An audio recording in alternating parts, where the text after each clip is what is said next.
Arkia starting goaltender is 6-1-1 in his last 8 games against the Montreal Canadiens.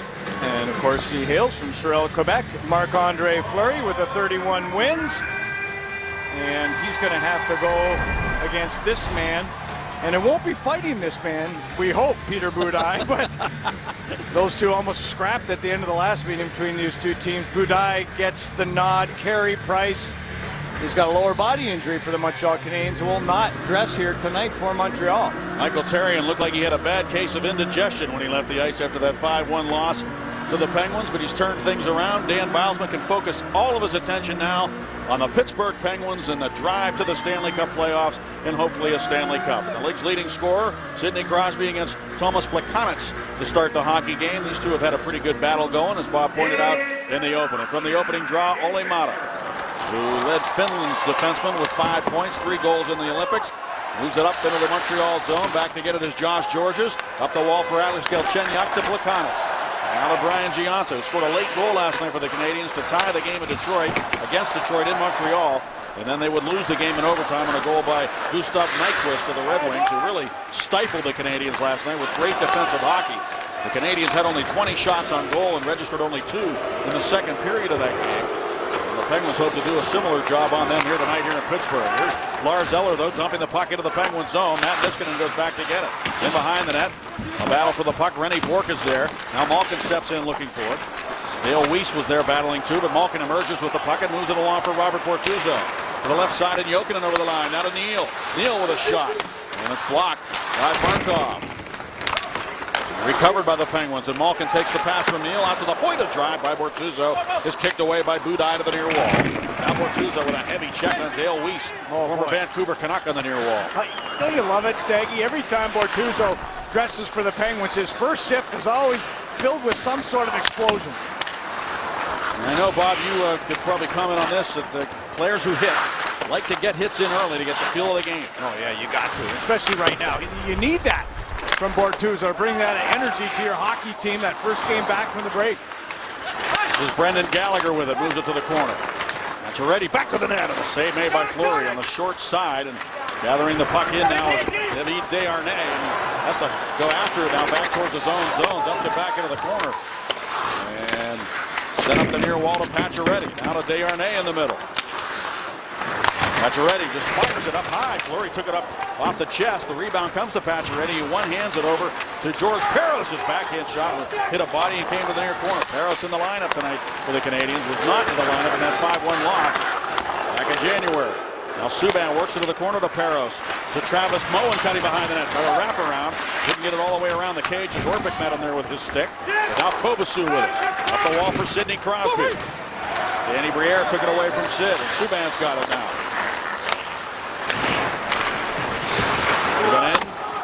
Briere back to the corner. Derek Engelland slides it along. Matt Niskanen tried to get it up to the center ice, but it came right to Georges. His shot is blocked away by Fleury to the near corner. Crosby looks for the puck. Instead, it comes up the wall. Gibbons threw it back across the rink, and Derek Engelland has it there for Pittsburgh. Throws it out in center to Alex Galchenyuk. He just returned to the lineup for the Canadiens last night after missing several games with injury. He's a valuable offensive player for them. Well, he lost his helmet. Kunitz had a beeline on him and absolutely leveled him into the wall. But he gets to play in the NHL without a helmet. You can't do that in the Olympics. Joe Vitale with the puck. He missed 12 games. Shoots it to the goal and a save by Budaj. He thought he had it frozen, and it was pried free. And the Canadiens quickly bring it to center. Plekanec to Gionta. Back for Plekanec. Can't get around Niskanen. One hands it behind the net. Ole Mata right there. A good tempo to this game. Everybody looks sharp. Yeah, so much for the rust. Here's Adams with it now at center. The Canadiens do have a game under their belt, as we said, playing last night. That's supposed to be an advantage, but the Penguins look pretty sharp right now. Now taken by Rob Scuderi. Practiced a lot. They did a lot of practicing 5-on-5 yesterday just to get the feel of game conditions as much as they could. Now back to the puck goes Rob Scuderi. One hands it over to the near wall. Taken there by Bourque. Back. He centered it through the slot to the far side. It comes all the way back to number 24, Jared Tenorti. Son of former Minnesota North Star and Washington Capital Mark Tenorti, who played against Bob Airey in the Stanley Cup Finals for the North Stars back in '91. He was a tough customer, Mark Tenorti. His son, a first-round pick for the Montreal Canadiens. And his son wears the same number 24. He's gone to the bench now. Lars Eller has to go back for the puck in his own zone. Eric Engelland will retreat to center as Dale Weiss sent it up to the Penguin line. Pacioretty there, protects the puck, throws it back into the slot. Engelland just turns it off the wall, where it's picked up by James Neal. And he dumps it into the Canadian zone. Penguins keeping it simple right now, Bob, dumping it in. Well, I love the decision making. Good passes, good entries from their zone, and dumping it in when they hit the red line. Now Brendan Gallagher shoots one off the stick of Brooks Orpik. Pacioretty, Orpik's teammate for Team USA, goes to the corner. He's hit hard by Derek Engelland. Back around near side, and Orpik's got it. Sends it up the wall for Chuck Kobasu. Couldn't get it out. The Canadians keep the puck in the Penguin zone. Desharnais hit heavily in the near wall by Derek Engelland. Now Brandon Sutter, who's got big numbers against the Canadians. He's got 8 goals, 10 points in 20 games against them. Here's a steal, though, by Gallagher shooting. Save made by Fleury. Loose in front, backhand try. Oh, Gallagher turned it to the forehand, and he scores. Beautiful goal by Brendan Gallagher, and the Canadians strike first. Well, that's how they have to do it. You know, they have strength through their lineup, and a guy like Brendan Gallagher, 15 goals now in game 60 for Gallagher. A lot of smallish type forwards. You see Bouillon getting the puck in deep, but they're going to keep going. Like Nats, quick moving feet, they're going to stay on the puck. They get the puck to the net, and Gallagher just follows it up. He turns it to the forehand, from the backhand to the forehand, out around. Good composure there for Gallagher against Marc-Andre Fleury. You can see the defense trying to bail out Fleury on the backside. It just didn't happen, but we went a long time without a whistle. It was up and down hockey, all 4 lines for both hockey teams into this hockey game right now. This is a doozy already. And if you remember, at the end of that 5-1 win for the Penguins in January, Brooks Orpik hit Brendan Gallagher on the far wall. That's what caused that scrum in front of the net where Brandon Press took a swing at Orpik. You may have seen it at the beginning of our telecast. And now Gallagher comes in here and scores a goal early in the first period. So he obviously was very motivated, and the Canadians have a 1-0 lead. Well, the Penguins had possession of the puck, but it was a good forecheck by Montreal. They turn it over right there. Gallagher shooting the puck. The Penguins lose their footing in front of the net. You could see Engelland lost his footing, and that enabled Gallagher to get in behind and get open and make that great move. Good handsy, patient move around Marc-Andre Fleury to make it 1-0. The Canadians are 25-3-2 when they score the first goal. Interesting numbers, Bob. You know, the Pittsburgh Penguins have dominated when they've scored first this year. 28-2-1. And that's the best record in the National Hockey League when you score first. I'll give you some more information on that, because what's interesting now is what do you do when you don't score first? Well, the Penguins are pretty good in that category, too. Second best in the league. Anaheim is best. Penguins are second best at 12-13-2. They just shot to the net, and the save made by Budaj. Now it comes out to Niskanen, a drive wide of the goal. To the far side, Olli Maatta chips it towards the net. That's taken now by Plekanec. This season scored by number 11, Brendan Gallagher. Assisted by number 51, David DeHardy. Maatta back for the puck. Plekanec's on him. Galchenyuk looks around. He finds the puck in the corner. Galchenyuk works it out towards the point. Emelin couldn't really handle it cleanly, and Chris Kunitz comes back now for the Penguins. Kunitz mishandled the puck at the blue line. Crosby's going to get back on side here. And now Brian Gibbons with that speed. Knifing his way to the net, drops it off to Crosby. I don't think he was ready for that pass. Gibbons had a chance to shoot the puck and didn't do so. Now Bortuzzo to Kunitz. Kunitz fires. That's blocked by Emelin. Kunitz gets his own rebound off that block and works it out to the point to Scuderi. He'll wrist it in deep. Crosby able to pick it off the end board. Crosby trying to maintain possession, though. Gibbons steps in there trying to get it free. Comes over to Kunitz. Now to Bortuzzo, drifting, shooting. That hit something in front. It's a high shot by Bortuzzo. Now Rennie Bourque down the left wing. Bourque, that's in behind the net. Centers off the side of the cage. It'll be frozen there by Marc-Andre Fleury. Well, the Penguins were looking for that equalizer. Stopped by Budaj at one end. There's Brian Gibbons out of Braintree, Mass. You got to be ready for your man. Dan Bobs has already called the lines. There's Gibbons on the bench.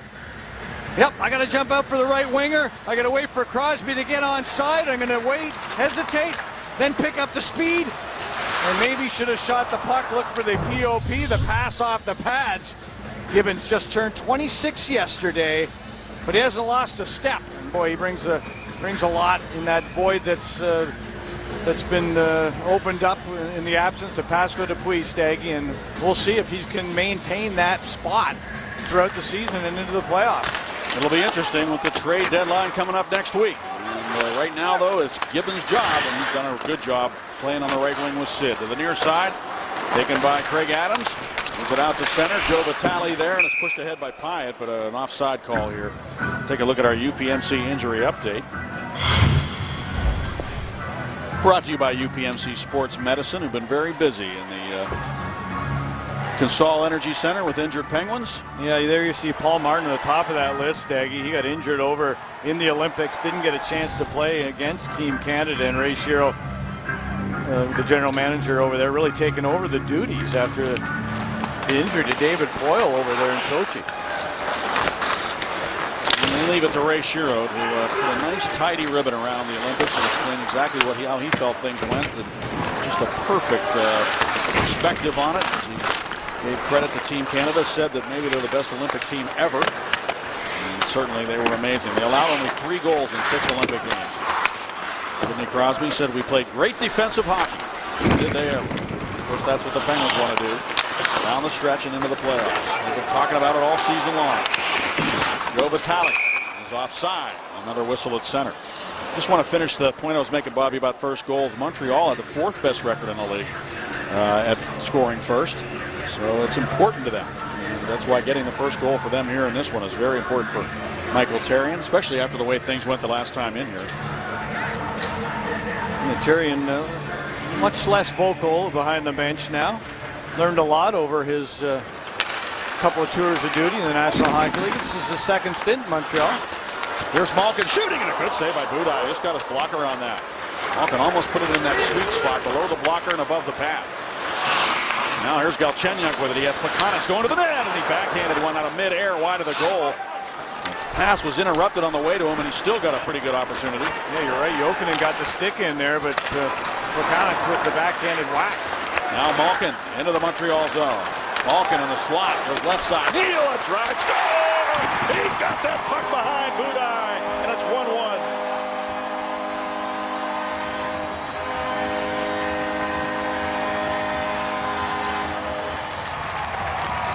He's deadly. There's no other way to put it. 300 career points for that man, James Neal. Look at Malkin. Look to his right. Cradle the puck. Flip it over to Neal. And Neal, he's a sharpshooter. He is just a deadly weapon. You see the puck goes in between the blocker and the body of Budaj. Just trickles over that goal line. Too much pace on that knuckling puck. And James Neal, 300 points in the National Hockey League, and it didn't take long for Malkin and Neal to tie it at 1. Neal's got a goal now in 4 straight games.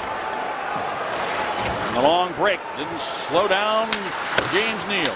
The real deal ties the game. Well, that's the key to coming back after you haven't scored the first goal, to get the next one. And the Penguins do that. Now the Canadians. The Ready, Pittsburgh goal is puts it in. Fleury stops it behind the net. Scored by number 18, James Neal. Fleury with a league-leading 31 wins. He has started every single game but one on home ice against the Montreal Canadiens. He loves playing against the team from his home province. Here's Orpik, great skating as he came out, tried to headman the puck. It goes all the way into the Montreal zone. Budaj will play it now up the near wall, and Sutter knocked it down, but the Canadians able to get it out. Another heavy hit by Tanner Glass on the near boards on young Tenorti. Taking the puck now in the zone. Zone is Derek Engelland over to Brooks Orpik. Top customers on the ice right now. You mentioned England. George Peros is on the ice for the Montreal Canadiens. The Washington, PA native, is still has family up in Scenery Hills. I was talking to him before the hockey game. Brooks Orpik back to get it. Send it back into the corner. There's Peros sporting that mustache, Bob, down there, and you can see him better than I can. Here's Subban with it down. Subban wheeling with a puck, whirling with it as he moves it to the near side. Georges with a shot. That hit a leg. And behind the net, Derek Engelland trying to get control of the puck, but it's protected nicely in the corner by Danny Briere. Pokes at it again. Briere continues as he's jostled by Engelland to the near wall. And finally, Sutter steps in there digging for the puck. What a battle that was. And finally it came to Josh Georges, who floats it to the glove of Marc-Andre Fleury. Well, a 6-game point streak now for James Neal.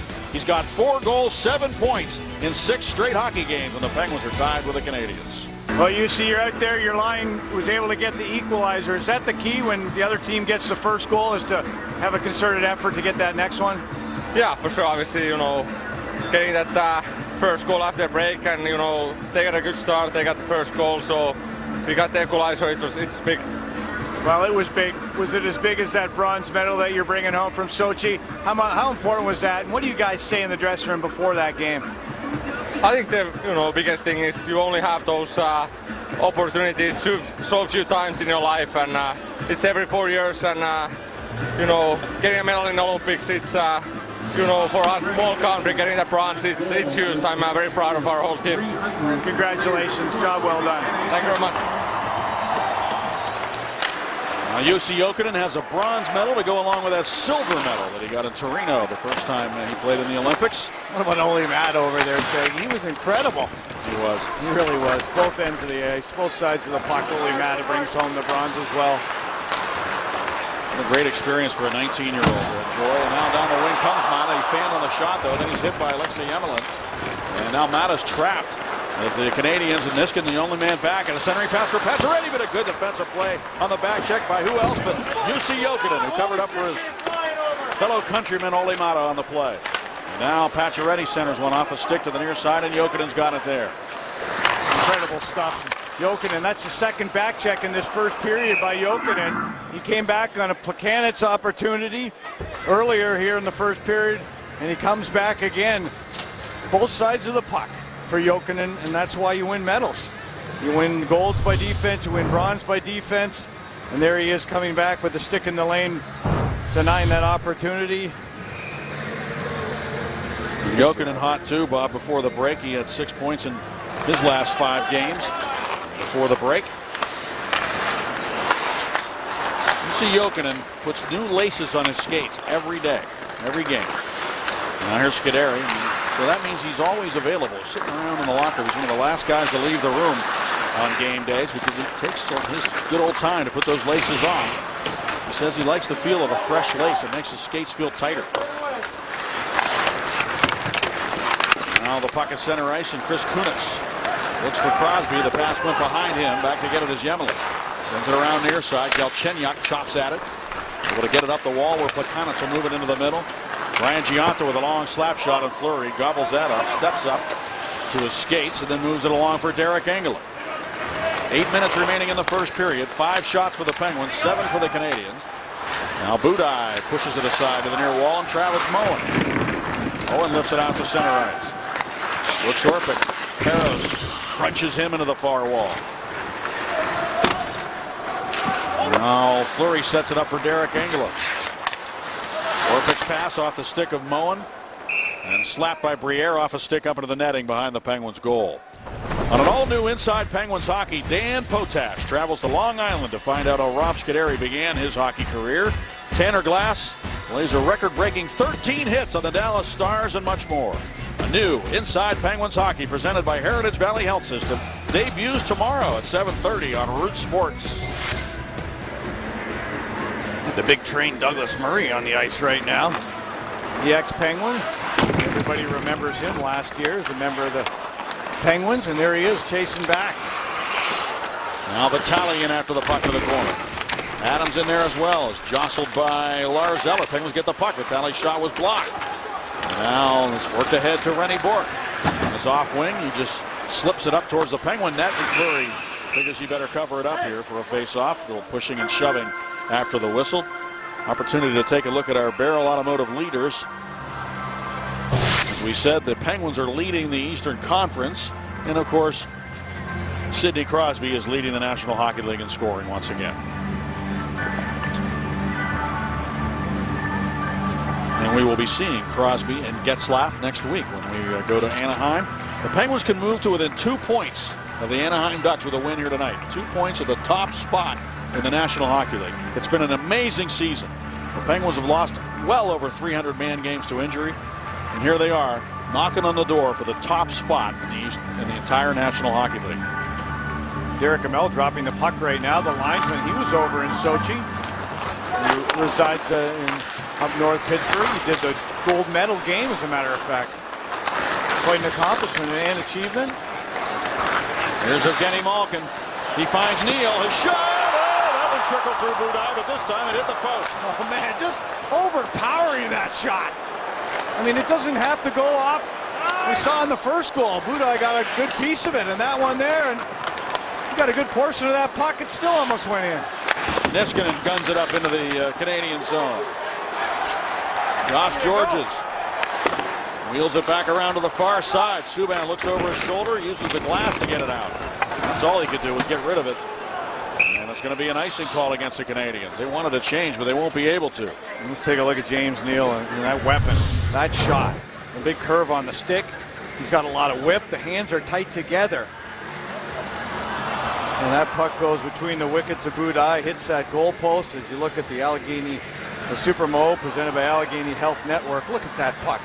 Just dead on.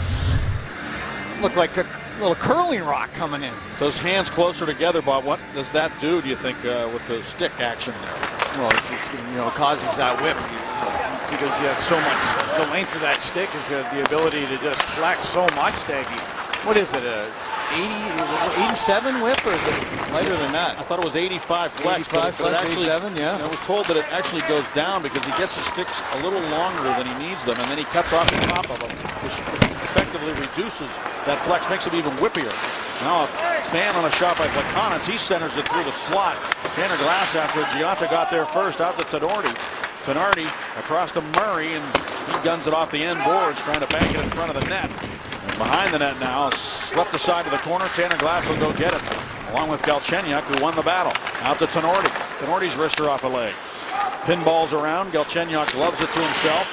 Tanner Glass trying to take it away from Galchenyuk. He's 20 years old. Good battle in front of the net, Giotta and Bortuzzo. Giotta loves the front of that cage. His size, it doesn't matter. He just stands right in there and takes a beating. Bortuzzo softly sent it the length of the ice, but it's going to get all the way down for icing. So now the Penguins will have to bring their players back on for a face-off in the Pittsburgh zone. Yes, Stan Bowles was looking at the official. I don't think he's going to use his timeout right now. He could. Glass. Bortuzzo, he's looking. Are the guys okay? He goes down to Todd Reardon. He says yes, and they leave them on the ice for this face-off. Eller won the draw. Back to Yemelin. Shoots it just wide of the net. Fleury looks for it off the carom, but the Canadians have it. And it's Markov. Yemelin a drive up high. Fleury reached up with a glove and grabbed it right in front of his mask. And he hangs onto it. We'll return to Pittsburgh in a moment. Alexei Yemelin with a good shot, but it's 1-1. Special visitor for today's afternoon game at Consol Energy Center as Steelers kicker Sean Sweezum suited up and took the ice. Well done. Speaking of the NFL, Marc-Andre Fleury will have a Steelers mask for the outdoor game against the Blackhawks Saturday at Soldier Field. He's been wearing it for practice over the last few days to kind of break it in. It also comes complete with gold pads that he'll also wear. You should also know that Jeff Zatkoff actually pitched the idea to Flower, and as you can see, he's obviously a big fan of wearing his Steelers mask on Saturday. Yeah, I like that thing. He's already got hit in the head once in this hockey game, so you never know when he's going to have to don that lid. Of course, we saw him put on the Steelers helmet. You remember one time, Danny, when he came out for the 3 stars. I love that. Waving the terrible towel, and he did it too. Here's Ole Mata now back to the puck. Bumped by Pacioretty, didn't get much of him. The puck comes up the near side. Niskanen trying to get it out. Canadians keep it in momentarily, but now Chris Kunitz will carry to center. Off the skate of Brendan Gallagher. He'll slip it up into the Penguin zone. Really checking his posts. His angle right before that puck rested on the near wall. He's looking back at him. He's tapping his posts. Now Pacioretty with it. Pacioretty into the Pittsburgh zone. Shoots it up high. Boy, he buzzed that one right by the ears with Fleury and off the glass. Oh, man. He can really shoot the puck, that Pacioretty. He scored a couple in Montreal against Fleury. Here come the Penguins again. Neal to Engel and a shot. He scores!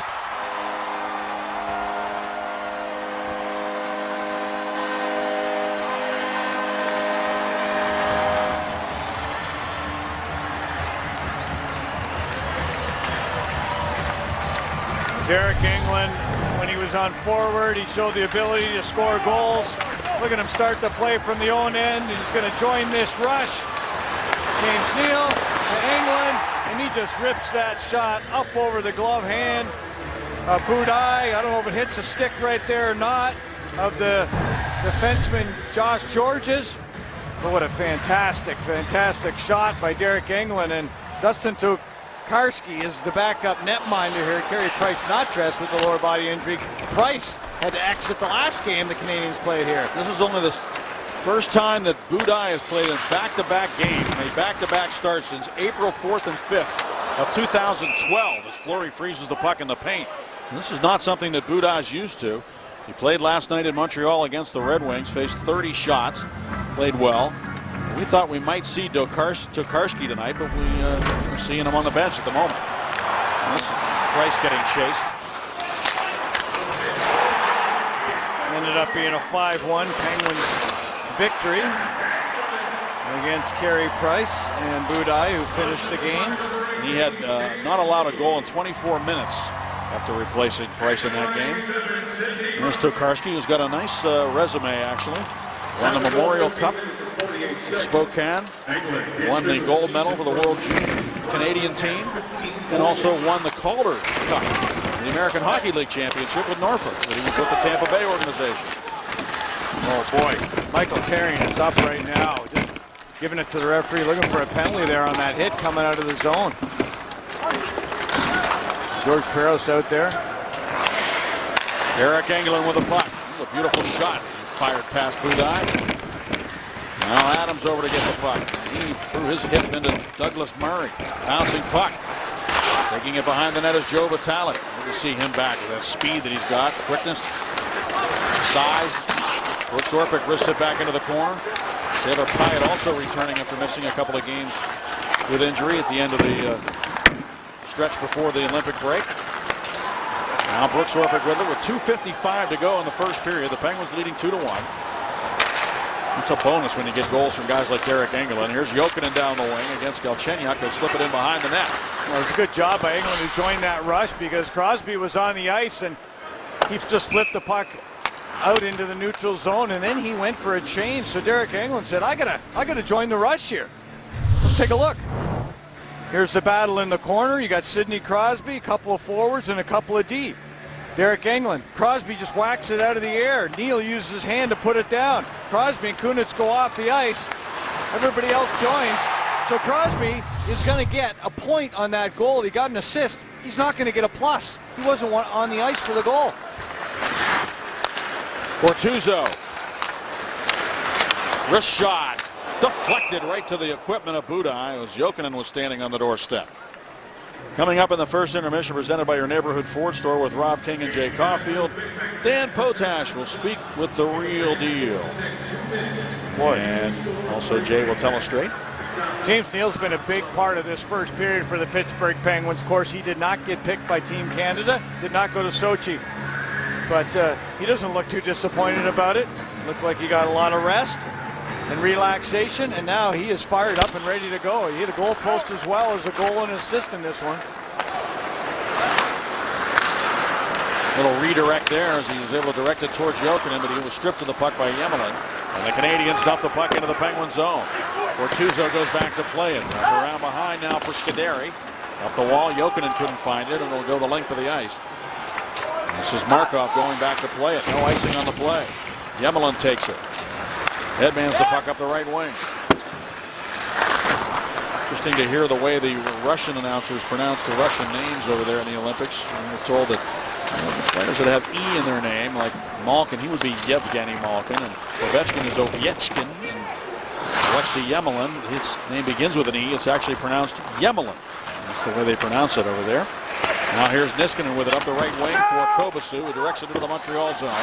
Back to get it to Subban. He's hit by Tanner Glass, and then Sutter with a nifty play on the backboards. Goes to the backhand, sends it up the wall, and Niskanen steps into it, fires, deflected, saved by Budaj on the rebound. Gathered in by Gallagher, and then flicked out to center by Pacioretty. And Sutter with it again. Now Subban is hit by Tanner Glass, but Subban able to get that puck up the wing, and now into the Penguin zone, and Derek Engelland will go back to get it with 1:08 to go in the period. Penguins with 10 shots, the Canadians with 9. Been a very impressive first period for the Penguins after the long break. Here's Derek Engelland into the Montreal zone again. He's hit on the near side by Dale Weiss, the puck in behind the net. Canadians quickly move it out. Emelin up the wall for Weiss. Into the middle now for Lars Eller. He's able to work it around Kunitz into the Penguin zone. Fleury behind the net. Up the near side for Gibbons. Quick pass as he found Crosby busting up. Sid, poke check by Emelin. Make that Markov, and now Markov with the puck out here with Emelin. Those two have been reunited as a pair. They played really well together before Emelin broke his leg last year. Now Rennie Bourque dumps it into the Penguin zone. Back to get it goes Brooks Orpik. Over to Derek Engelland.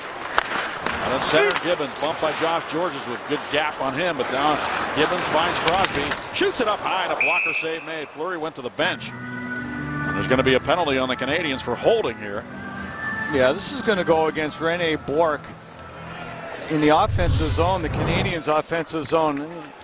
Sidney Crosby with a little hook here. Bourque with a little hand there. He falls down. The referee took a look over. He saw the second play, the hand on Sidney Crosby. That's going to be the call.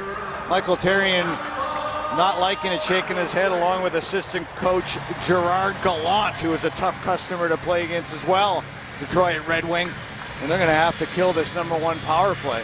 UPMC Sports Medicine power play. Big face-off. Crosby against Plekanec. He can win the draw. Penguins could get a good opportunity here with 14.7 seconds to go. Crosby won it. Neal works it out to Niskanen. Niskanen wrists it left side. One touch pass and then a rifle shot by the rifleman misses the net. Now Malkin centers. Off a leg and back to the corner. 3 seconds to go in the period. Kunitz with it. Needs to shoot it. Kunitz fires. And the save made by Budaj right before the horn, ending the first period of play. Well, that was pretty impressive. James Neal in that first period had to have attempted 6 or 7 shots. And he's yelling at the official right now for some particular reason in a Penguins 2-1 lead. Time to go to Robin Jay. Stocky Bob, thanks very much. And Jay, there was a thought brought up by Dan Bilesman that this is maybe one of the few times you'd actually want to play in a back-to-back. Montreal obviously played last night.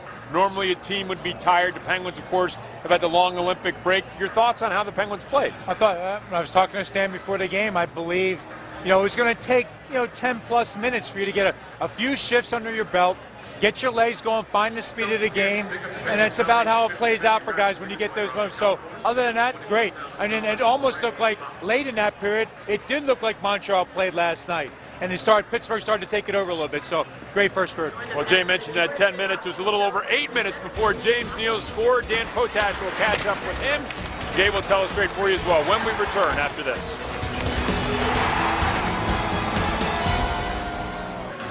After some 3 weeks off, hockey is back for the city of Pittsburgh. The Penguins leading Montreal by the score of 2-1 thanks to some sharp play in the line of Evgeny Malkin and James Neal. At the beginning of the second period, let's go upstairs now. Paul Steigerwald, Bob Airy have the call, guys. Thank you very much, Rob. Well, it's Montreal weather too, Bob, is it not, here in Pittsburgh?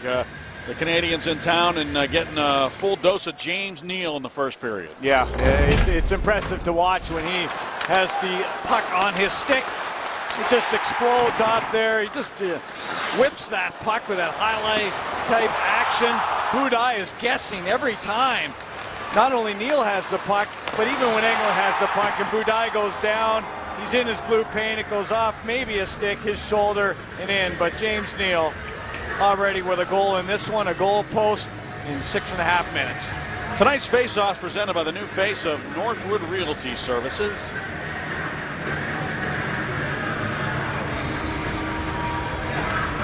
And the Penguins won 58% of the face-offs in the first. And the Penguins start the second period on the power play here. Yes, they do. Minute 46 remaining on the penalty to Rennie Bourque. And that Penguin power play without Chris Letang, without Paul Martin, who was injured in the Olympics. And Niskanen with the puck as the Penguins will work from right to left here. The second, Budaj down to our left. And set up by Kunitz now from the right wing wall. Crosby sneaking in the back door. Kunitz works it down low to Neal. Up top for Malkin. The Niskanen, a shot. Stick save made by Budaj. After it hit the glass, Crosby trying to get control of it, but it's going to be cleared by Plekanec on the backhand all the way down. Montreal Canadiens have scored 6 shorthanded goals this season already. And Niskanen snaps it onto the tape of Sidney Crosby, who lost control of it. Now Niskanen will have to go back and get it in his own zone. Penguins power play has been on fire. Regular with a break, 6 for the last 16. The last 5 games, 4 for 12 in the last 2 at home against the Canadiens. Now here's Niskanen over to Evgeny Malkin. UPMC Sports Medicine power play. Malkin. Kunitz, Crosby, and the bouncing puck just went wide of the net as he partially fanned on the shot. Kunitz with it again. Neal, Malkin off his skate. In front now for Kunitz. It goes right by under the near corner. Neal over to play it. That was a tough collision there. Very dangerous. And now down the wing comes Bourque and a shot. Not Bourque, Pacioretty, and the save made by Fleury there. I was looking back as Tinordi and Neal went awkwardly into the boards, and afraid that maybe Tinordi took his knees out. Yeah, maybe one too many passes here. This was a good pass through the seam. Sidney Crosby trying to bat it out of the air. Didn't quite get all of it that close. Yemelin on the side of the net to prevent him from putting it into the open cage. And then the other way, I mentioned the 6 shorthanded goals. And they had a good opportunity shorthanded to the Montreal Canadiens. Max Pacioretty, who's already got 26 goals on the season. 14 seconds remaining on the penalty to Bourque. Out into the middle now for Gibbons, the bouncing puck. Jokinen looks for it. Lars Eller has it, and Derek Engelland can't keep it in. Engelland out here on the end of the power play, which expires. Works back out, and he's at center ice right now as Weiss carries it down his off wing. Engelland watching him, takes it away from him nicely. Engelland lifts it off the glass, and Jokinen will carry to center over to Gibbons. Ryan Gibbons drops it off to UC Jokinen. Karoli Mata is shot, and it's blocked nicely by Yemelin, who came sliding in front of him to block the shot. Mata had that corner ticketed there, but Yemelin blocking it. Well, Yemelin did a good job there. UC Jokinen, a great job coming back in the first period of play. There's the stick and the attempt by Plekanec. Pacioretty's open. Jokinen on the back check once again. And he's just a solid two-way player. Fits in perfect. And when you have Neal and Malkin doing their kind of thing, I think he facilitates a lot of things offensively for those two, but he also is so responsible defensively. Moen dumps the puck off the boards into the Penguin zone. Back to get it is Ron Scuderi. Bortuzzo was upended. He gets himself back into the play in front of the net. Peros tries to work the puck to the point. Adams is in there as well. Peros falls down on top of it. Pyatt pokes it free, but it comes to the Canadiens. Yemelin shot, and Fleury the save. And Vitale with the puck. Now for Pyatt. He'll dump it into the Montreal zone. Markov back to play it. Takes the pass from Budaj. Spins out of the check of Joe Vitale. Moves it out on left wing. Well, this is as good as I've seen Yemelin move in a long time. Of course, he had ACL reconstructive surgery for the Montreal Canadiens last year. He's coming back, but he looks better. The big, solid Russian who consistently is in the top couple in the National Hockey League for hits. And there's Sidney Crosby jumping over, first overall pick in the 2005 draft, 744 points. There's James Neal, 301 points now. Most points from players drafted in that 2005 class. Crosby backhands the puck on the draw to the near wall, and Derek Engelland sends it up the right wing boards past Tanner Glass. No icing. Back to get it goes PK Subban. Here comes Kunitz bearing down on him. Kunitz able to take it away from Subban. He centered it and then swept to the corner by Josh Georges. Nice play by Tanner Glass to lift his stick, work the puck to Crosby, and around to the near side for Orpik. Orpik works it back to Kunitz, who's hustling back to get into position there, but then he couldn't get the puck deep. Nevertheless, Derek Engelland finds Tanner Glass, and he backhands it deep to the opposite corner. Gets body position on Josh Georges. Subban there lifts it off the glass around to the near side, where it's taken by Brendan Gallagher. And now Orpik turning and lifting it off the glass to neutral ice. Crosby pokes it into the middle. Tanner Glass couldn't handle it cleanly, and the Canadiens dump it back into the Penguin zone. Fleury to Engelland. Long lead pass goes past everybody. This will be an icing call against Pittsburgh. Well, what happened is you had a couple of players come off the ice. Georges and Subban for the Canadiens. Two jumped on. They didn't want to touch the puck stake for fear of too many men on the ice, so they let it go. It'll be an icing here and a big face-off in the Penguin zone. Just a reminder, as you enjoy a cold one, look forward to Miller Time later in the game, brought to you by Miller Lite. We'll revisit a big moment. It's PK Subban, who saw an interview with him prior to the Olympics. He said, I have a dream. I'm imagining myself standing next to Sidney Crosby getting the gold medal. And when Sid got it, I looked, and PK Subban wasn't standing right next to him. He was one player removed. He was beside him for the photo, though. Team photo. Was he? Oh yeah, yeah. We got that in our notes this morning, Staggy, and that new section we got. That colorful new paperwork. It was great stuff. Oh yeah, I'm looking at it right now. Sure enough, he is there. That's a beautiful piece that the Penguins PR department is going to put out now. Colorful page for the media.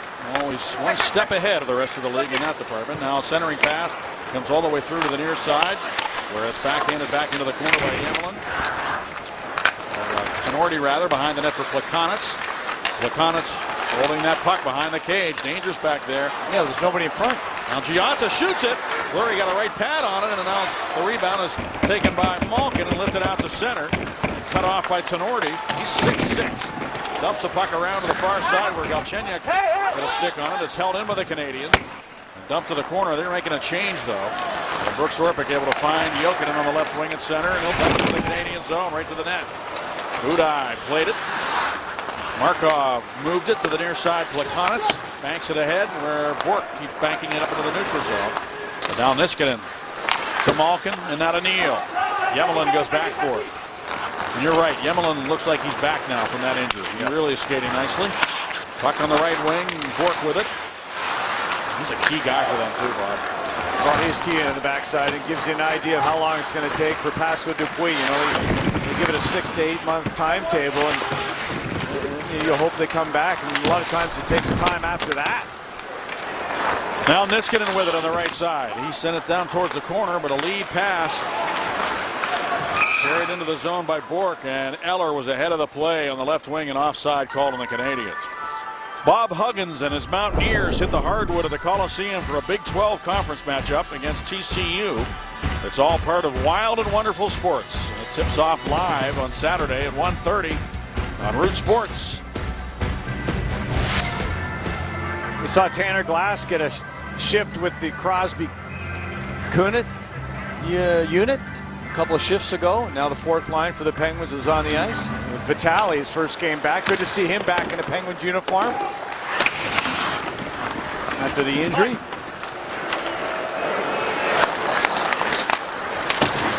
Now Moen tips the puck into the Penguin zone. Scuderi there, pressured by Peros. Around near side, taken by Subban. Chopped it behind the net. Danny Briere there. Adams is on him. Briere moves it out left side where George's shot was blocked. He gets it back, sends it back off the boards for Briere. Briere shoots it. That went into the net. It's a goal. Briere sneaking it behind Fleury.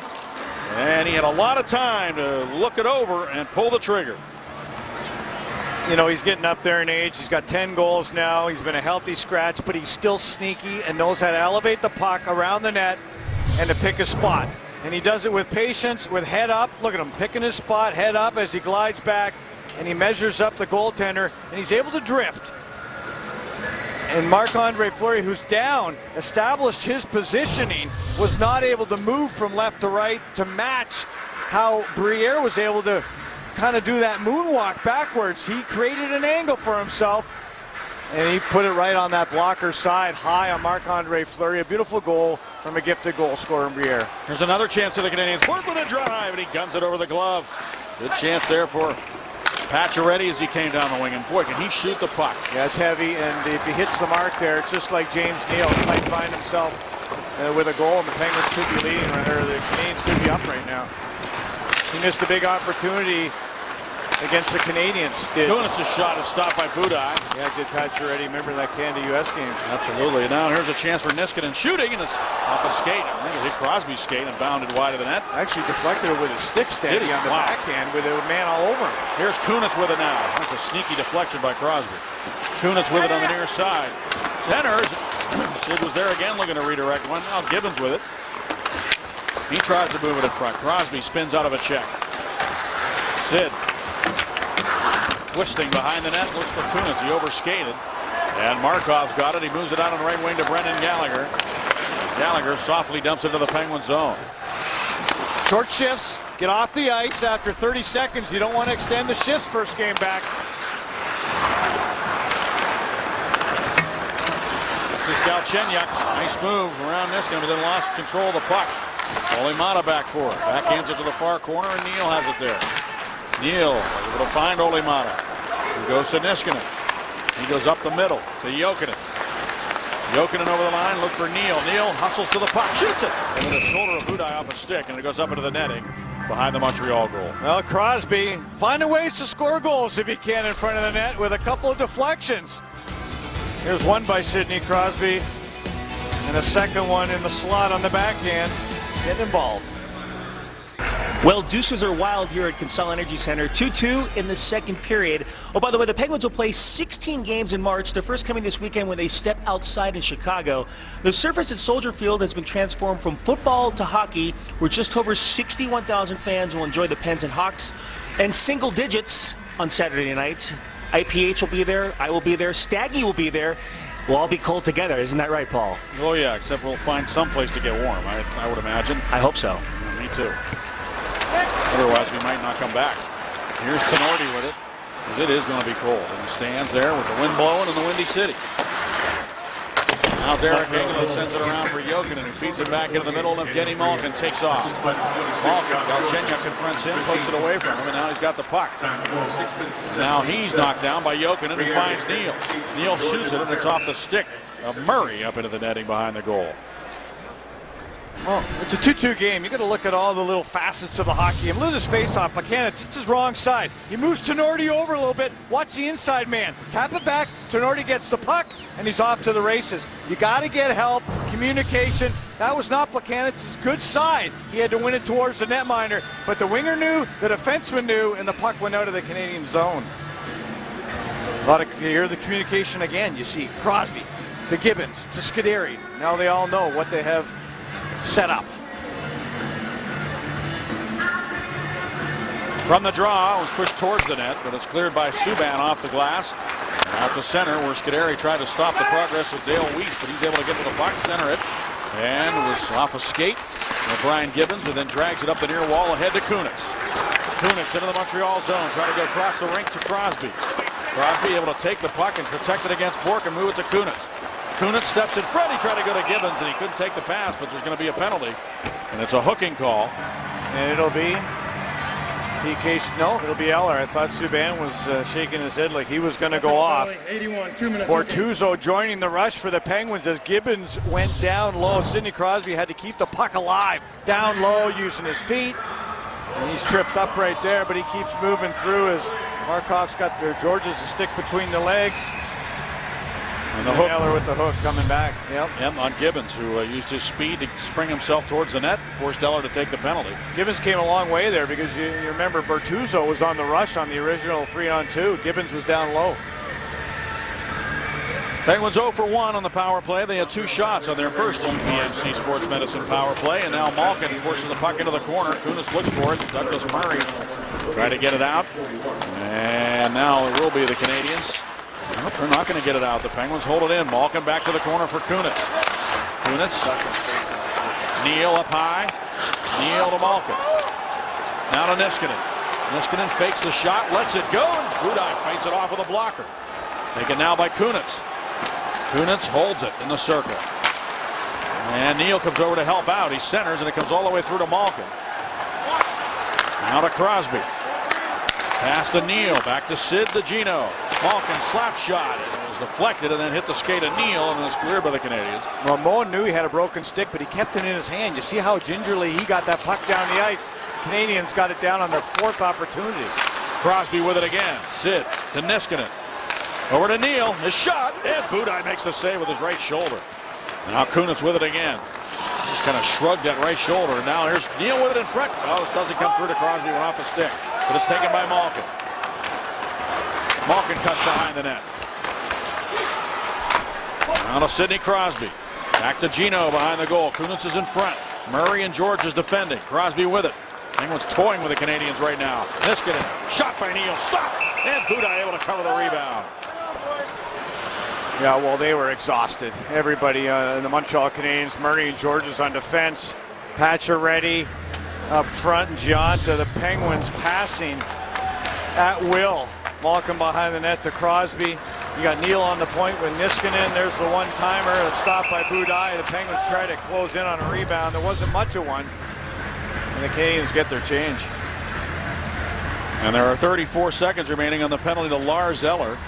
Jokinen, Sutter, and Gibbons up front on the power play now for the Penguins. Also Kobasu and Mata.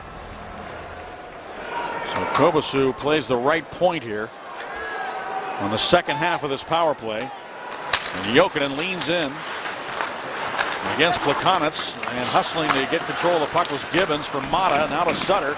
Sutter centers, shot, Budaj makes the save.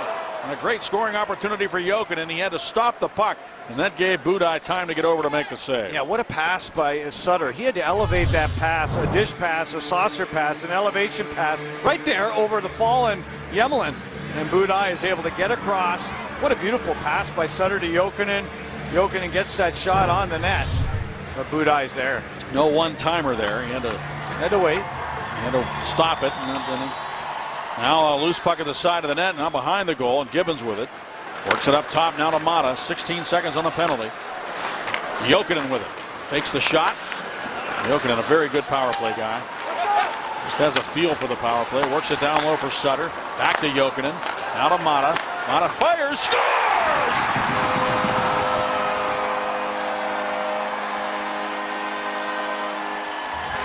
And it's a power play goal.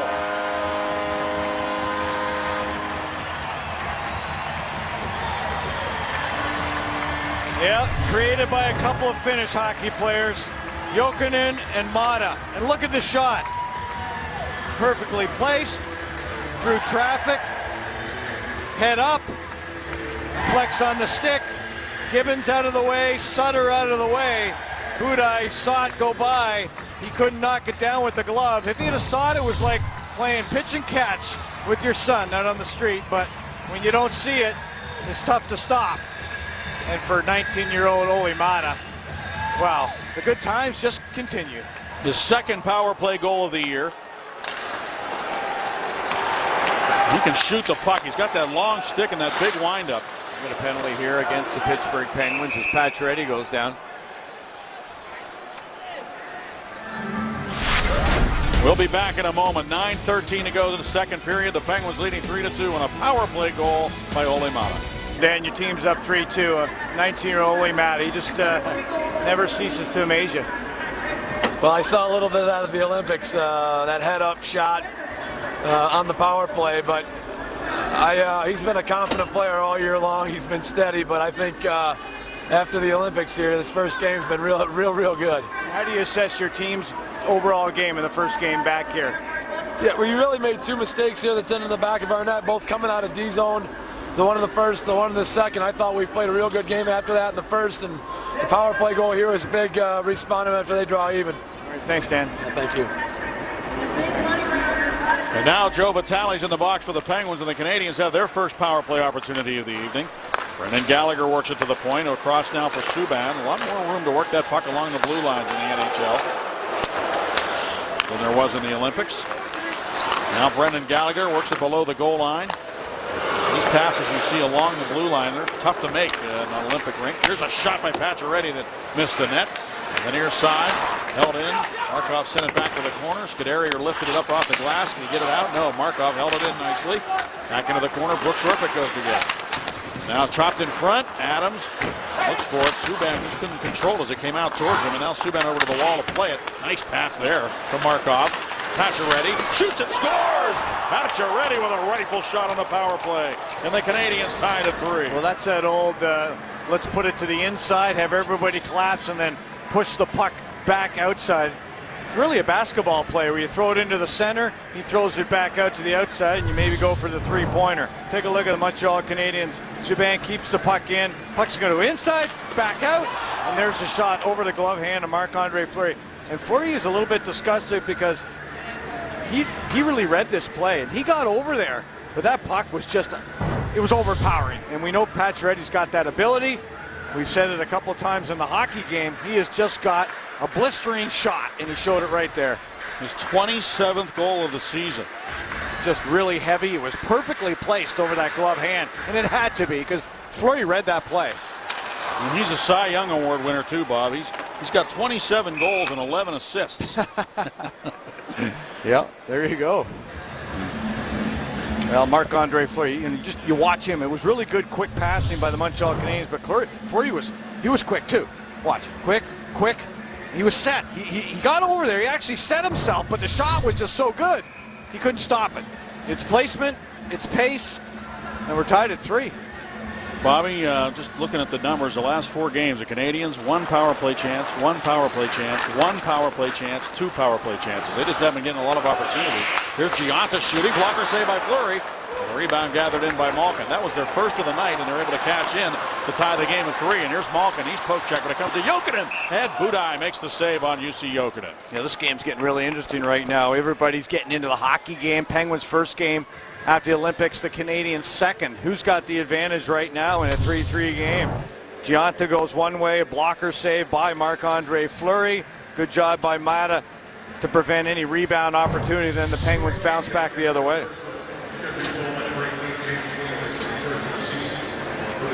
Face off to the right of Peter Budaj, and Lars Eller will take it against Sidney Crosby. Crosby, Kunitz, Gibbons. Gibbons has the puck to the corner.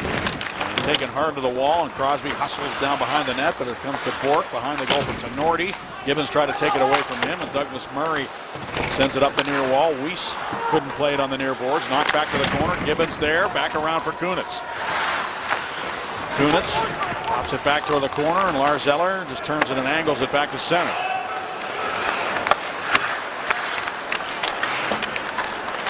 Here's Murray with it now. Back in front of the net. Budaj's going to clear it, but it hit Kunitz, and still the Canadians will be able to bring it out. Douglas Murray lumbers his way to center. And he dumps it into the Penguin zone.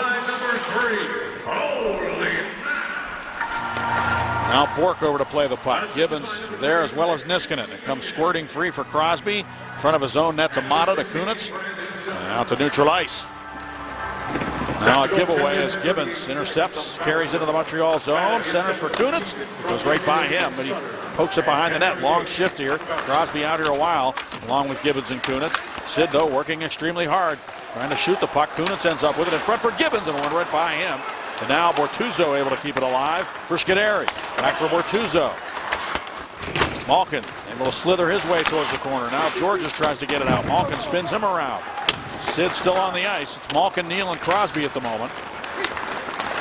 Puck staying in the Montreal zone. Crosby continues to work to steal the puck. And up the wall it comes, but finally the Canadians will get back to center ice with it. George Parros takes the pass over the line, try to go to Moen. And the Penguins break it up, and James Neal's got it now for Pittsburgh. Montreal goal is 27. He hands it off to Evgeny Malkin. Relays it along for Jokinen. Jokinen for Neal. Neal behind the goal, keeps it moving along the boards, and Malkin there. Taps it off the wall nicely to Bortuzzo. A shot, and it's kicked out by Budaj. Malkin went over to try to play it. The Canadians trying to get it out. Finally, Gallagher is able to drag it out to center ice. Leaves it there for Desharnais, and across now Markov. A shot and a good save by Fleury on Andre Markov. And a quick counter for the Penguins as Brandon Sutter makes a nice move. Now he falls down as he tried to go around Yemelin. He keeps it deep, though, behind the net where Markov moves it out on left wing. Desharnais lugs it to center ice for Montreal. Into the Pittsburgh zone. Leaves it there for Pacioretty, and his shot off a stick, and it whistled wide of the net. Now Kobasu over to play it on the far boards, trying to get it out if he can. Douglas Murray pinching down on him, and Derek Engelland moves it along for Brooks Orpik. Now to Sutter. Sutter hit the linesman with it, but it's taken now by Tenorti. There at Tenorti under a little pressure here. Can't control it, but now Gionta moves it out to center for Plekanec. And back to Gionta down the right way. Can't center it as it hit Orpik. And Gionta gets it back. He centers, and Tanner Glass right there to take it. Good up and down action between the Penguins and the Canadians. And a lot of goals in this game. Now Subban leaves it there for Tenorti. Each team with a power play goal here in the second period. Tenorti with it in the near corner. The game tied at 3 as the puck comes out to center ice, and Gionta for Montreal. He left it there for Galchenyuk, who dumps it into the Penguin zone. Fleury stops it for Ole Mata. Canadians changing. And taking the left wing pass is Taylor Pyatt. Now Vitale racing in after the puck to the corner.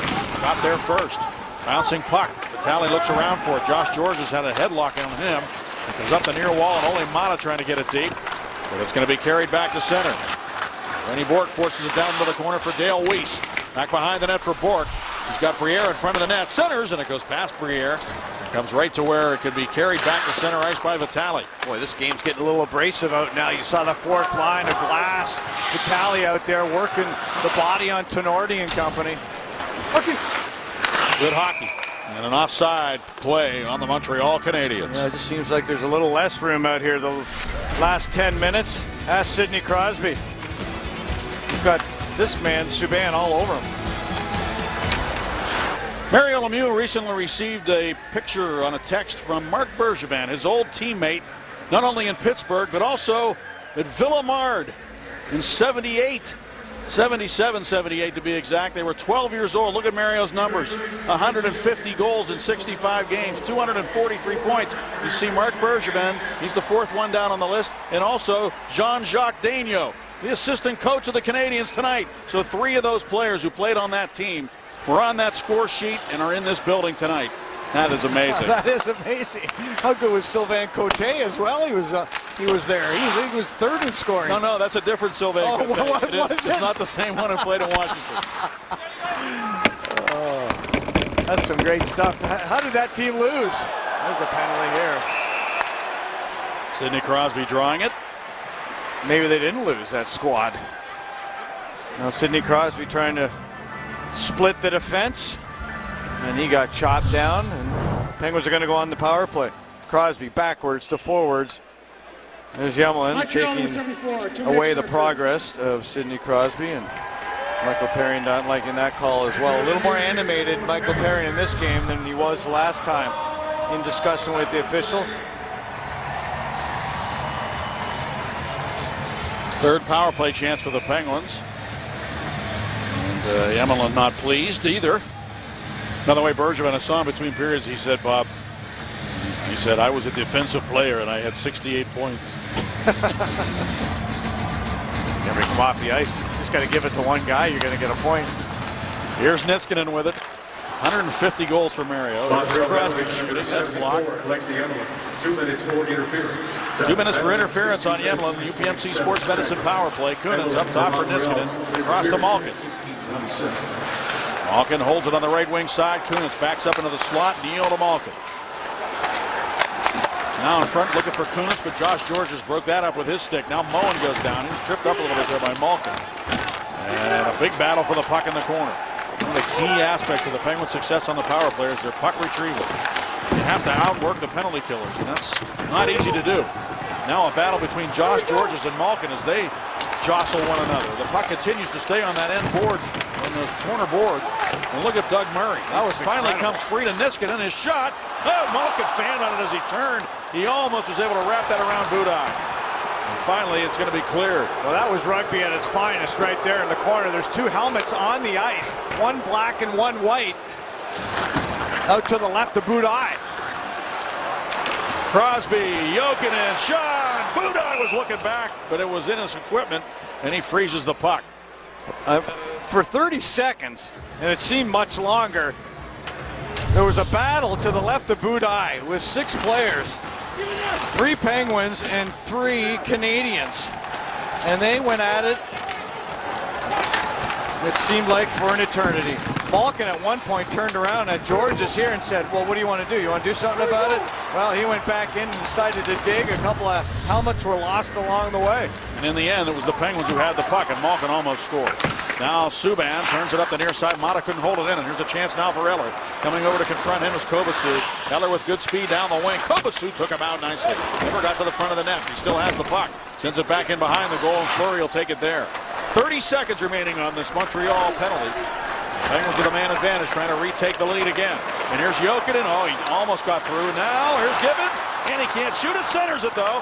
And Budaj broke up the centering pass and froze the puck in the paint. Well, it can't be. It was underneath Subban, but I think he was just outside that blue paint. He can't cover that puck with any part of his body in that blue paint. He knew he was in a precarious position. He was down on the ice, knew where the puck was, and quite frankly wasn't sure what to do with it.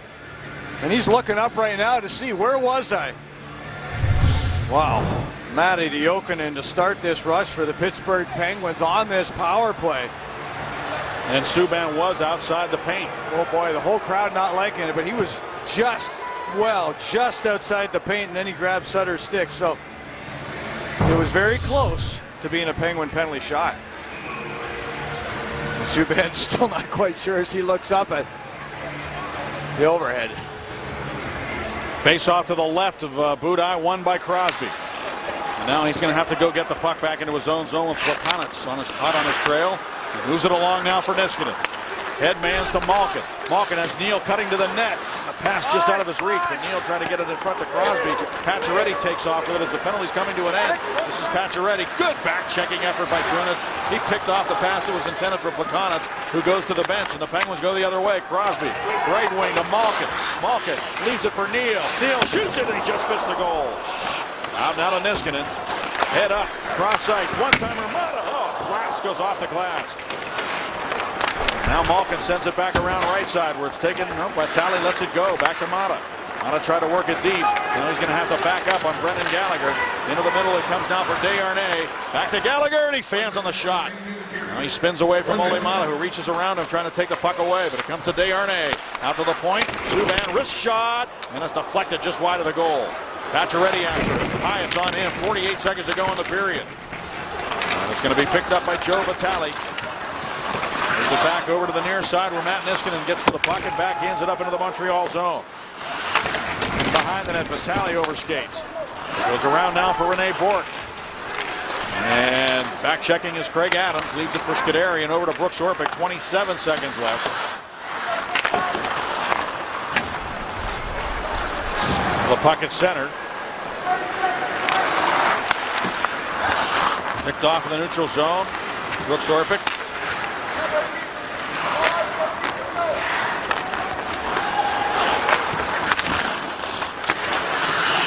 Hyatt looks for the puck at center. 3 seconds to go in the period. And a very entertaining second period of hockey. And these two teams battling tooth and nail. It's a 3-3 game through 40. Marc-Andre Fleury had to deal with the big shot of Max Pacioretty in that period. The Canadians 1-for-1 on the power play to tie it up at 3, and Mata for the Penguins with a big blast from the point. Let's go to Robin Jay for our second intermission report. Guys, thanks very much. Jay, your thoughts on what you saw there in the second period? Yeah, just kind of trading opportunities, trading goals. Pittsburgh, though, again, 12 shots on net. I like the game. They're just getting by. I mean, we talked about Budaj being off in the first period. Both teams are getting opportunities. They're skilled. Remember, Montreal, always speedy, skilled, and they try and they make something happen. They have great opportunities, great wheels. Again, it's just a good, entertaining period. Gets both teams are in a flow a little bit right now. 3-3 after 2 periods of play. Coming up on the second intermission report, Jay will tell us straight for you. Dan Potash with Ole Mata when we return after this. Well, Bob, the Canadians have come to play tonight. It's no 5-1 game this time around. It's going to be a good third period. Well, they only have 22 games remaining. The Penguins 24, including this one here tonight, Staggy. And the Canadians, every point precious for them, hanging on to a final playoff spot right now. You never know how it's going to shake out. They need every point they can get. They have one if they can hold this with 20 minutes left in the third.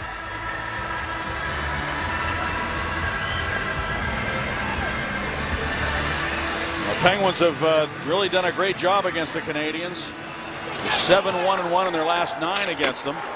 They've won 5 straight at home against Montreal. So that streak is on the line here as we go to the third period. And the bouncing puck comes to the near corner.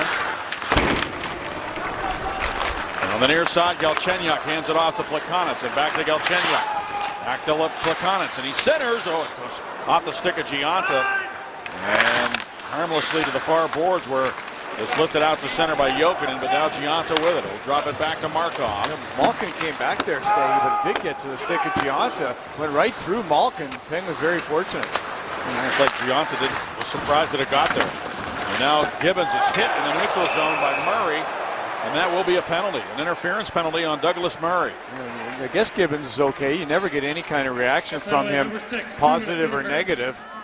But he seems to be a little bit shaken up here as he's testing his shoulder, and he's wincing in pain right now.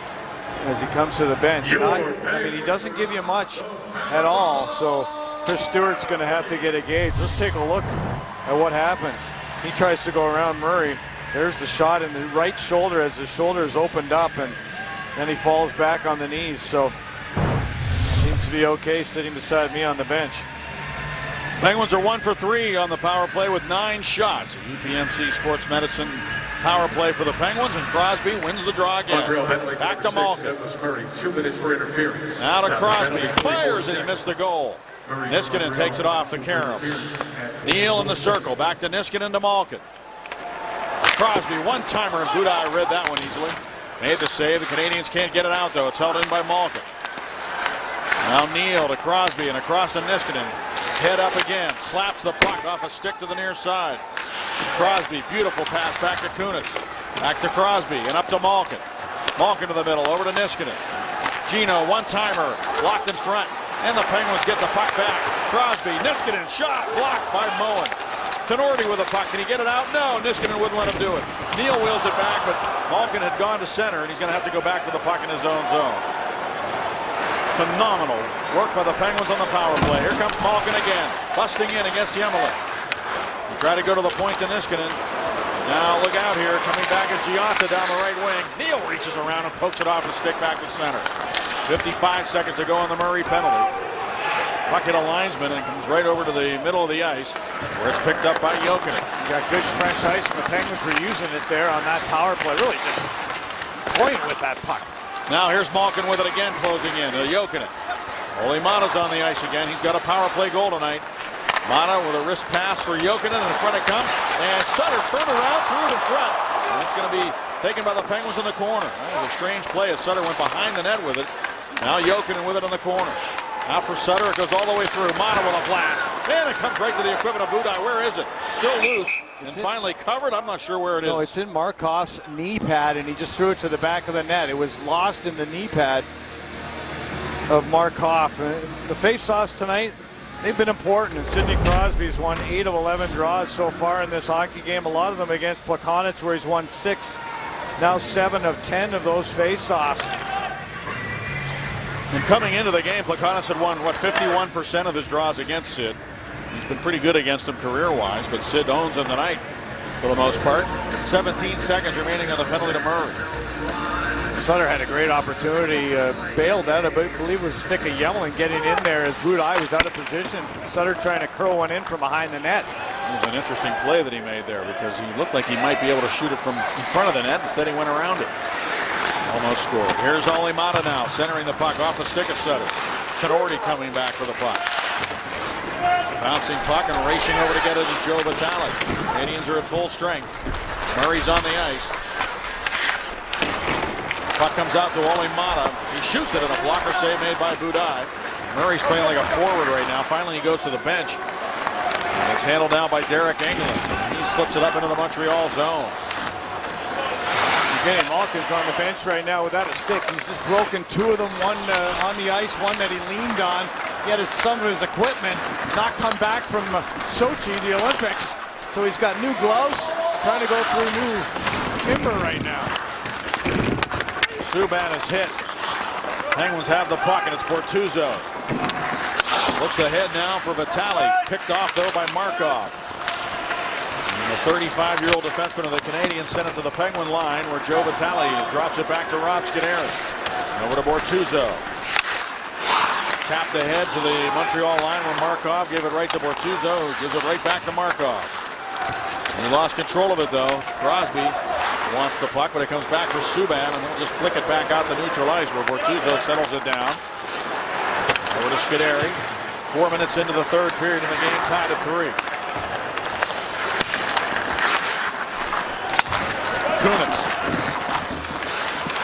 Kunitz on his off wing, cuts in on his backhand. Has a man off the bench, Orpik cutting down the slot. Kunitz brings it up high to Engelland. Engelland looks it over. Look for a redirect by Crosby. Went off his stick and around to Orpik and over to Kunitz. And now Orpik tries to get to the puck.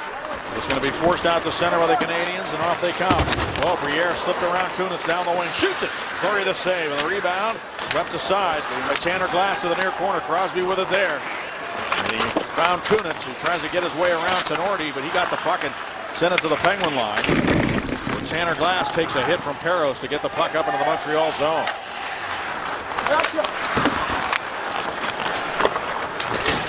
Fleury leaves it there for Matt Niskanen.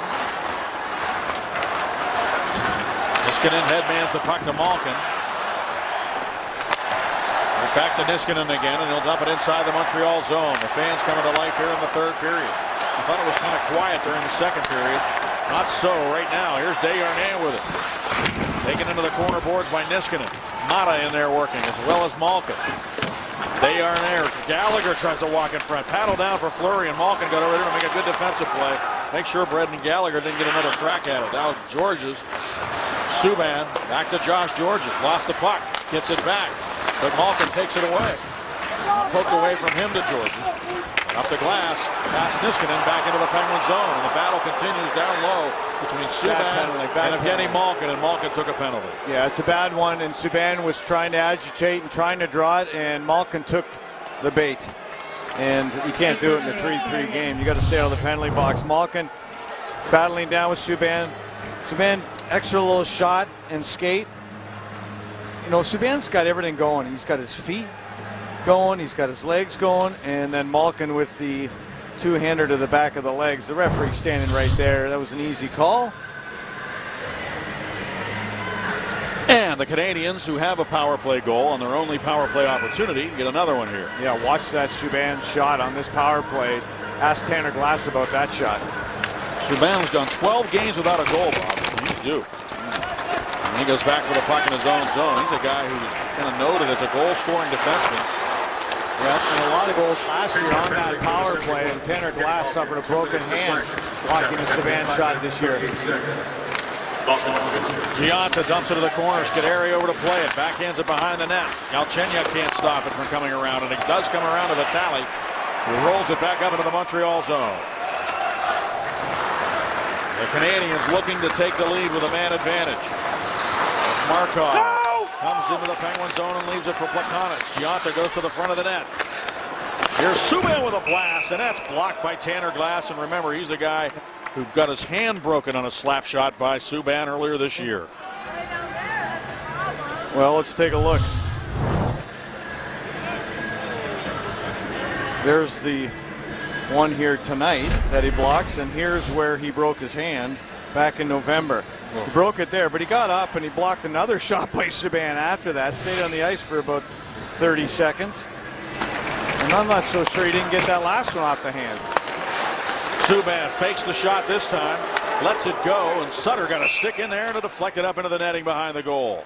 Subban looking a little frustrated as he goes for a skate down to neutral ice. It's a minute 8 left. I was thinking that possibly Therrien might call the timeout. Subban was on the ice. Remember, he drew the penalty, the slash against Malkin. He's really exhausted, as you mentioned right now, Staggy. A little bit frustrated, but I think he's fatigued as well. And thought maybe Michael Therrien would use the timeout to rest his power play unit in the 3-3 game. Give Therrien credit. He's done a good job of keeping these Canadians on the straight and narrow. They went through a tough stretch. They lost 4 in a row, were outscored 19-5. The Penguins beat them 5-1 in the middle of that. Now they bounce back and they're 5-1-2 in their last 8 games. And they're still very much in this one with 48 seconds to go on the power play. Brendan Gallagher back to Desharnais. He centers for Pacioretty, and he kicked the puck to try to get it to a stick, but it's going to be cleared by Craig Adams. Subban goes back to get it with 35 seconds remaining on the penalty. The fans booing as Subban carries that puck. Here he comes right up the middle. PK Subban into the Penguin zone, lost control. Sutter takes it away. Brandon Sutter in on Boudin with a backhand. He scores! Brandon Sutter with a short-handed goal. Burns the Canadians again.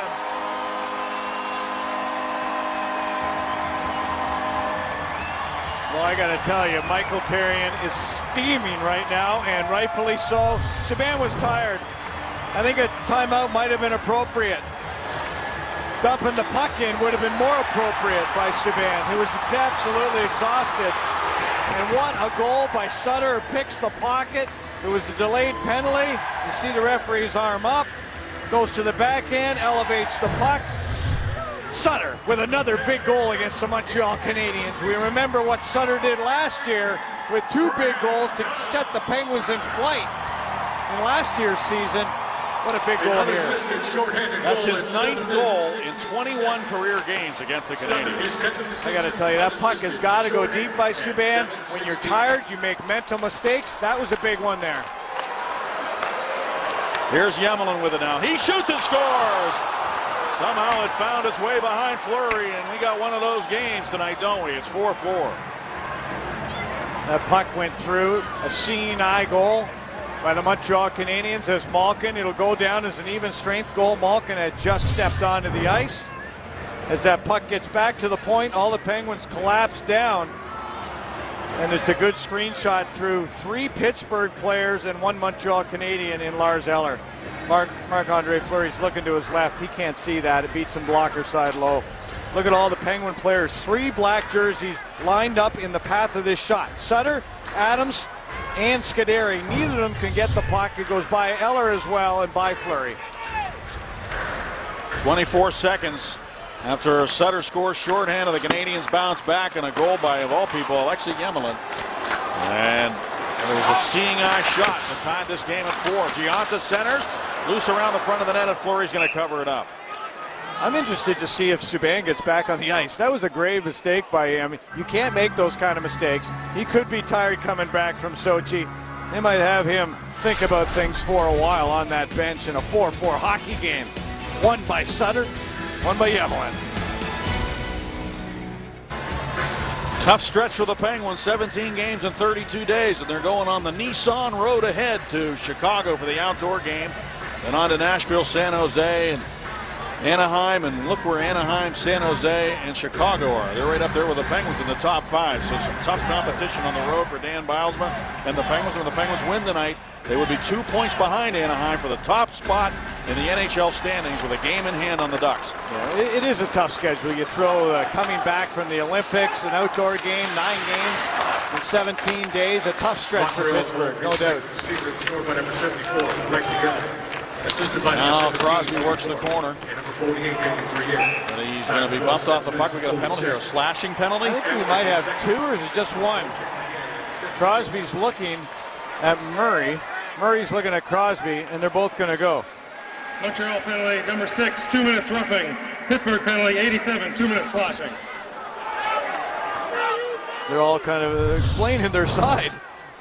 They both have a job to do. There's that forearm, and there's the slash.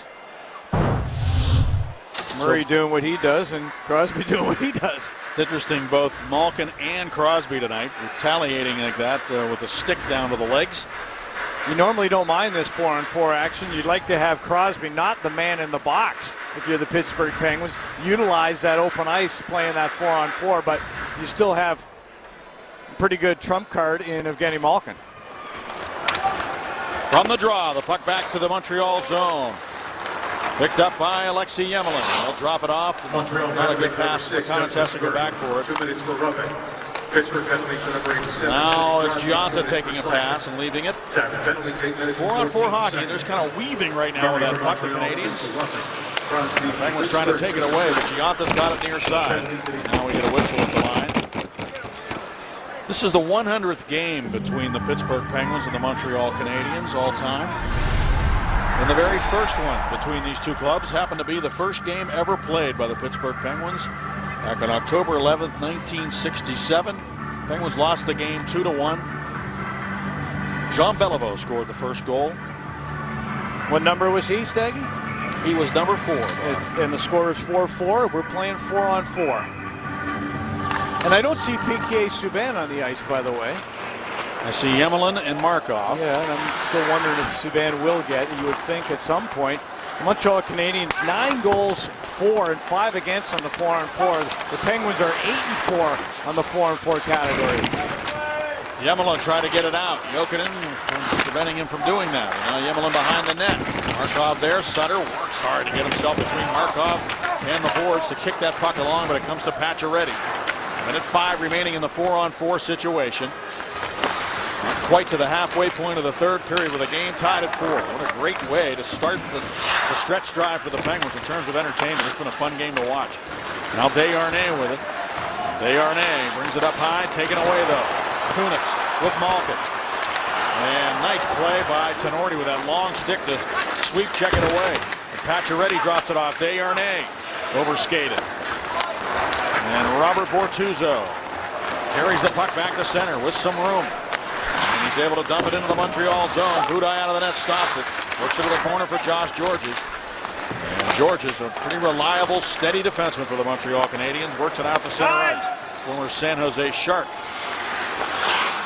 You got a defenseman in the penalty box, and still Subban still sitting on the bench for Michael Therrien and the Montreal Canadiens in a 4-on-4 situation in a 4-4 game tag. It's just certainly a message being sent.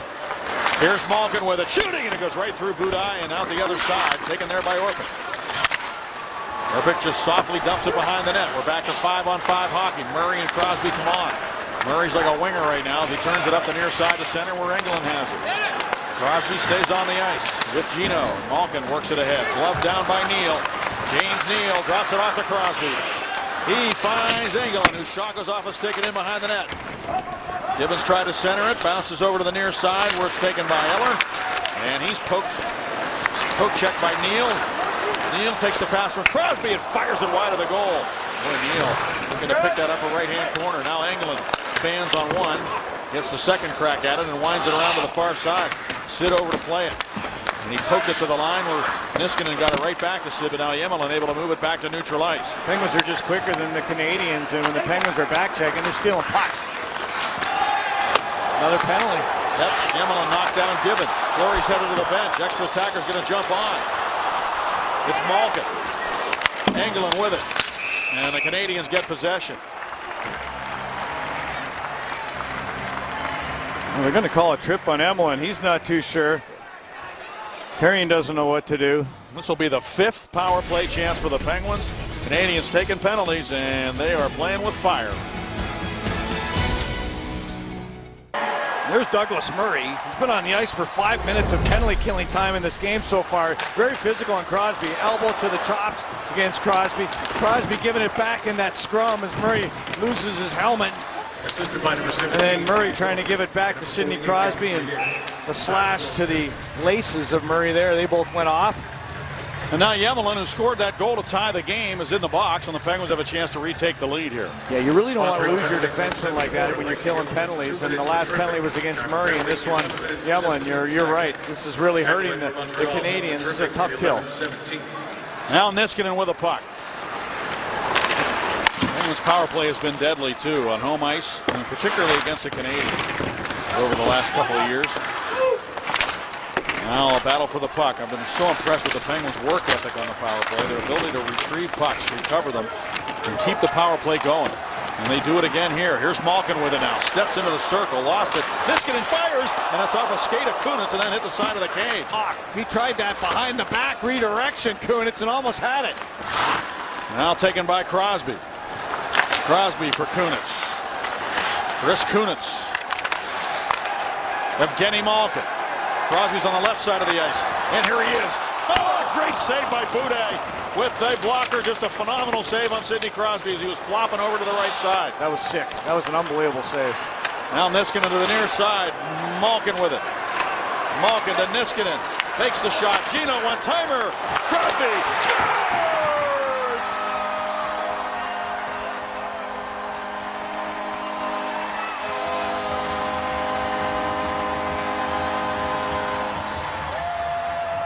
Well, Michael Therrien is eyeing the referee right now with a ticky-tacky call on a 4-4 hockey game.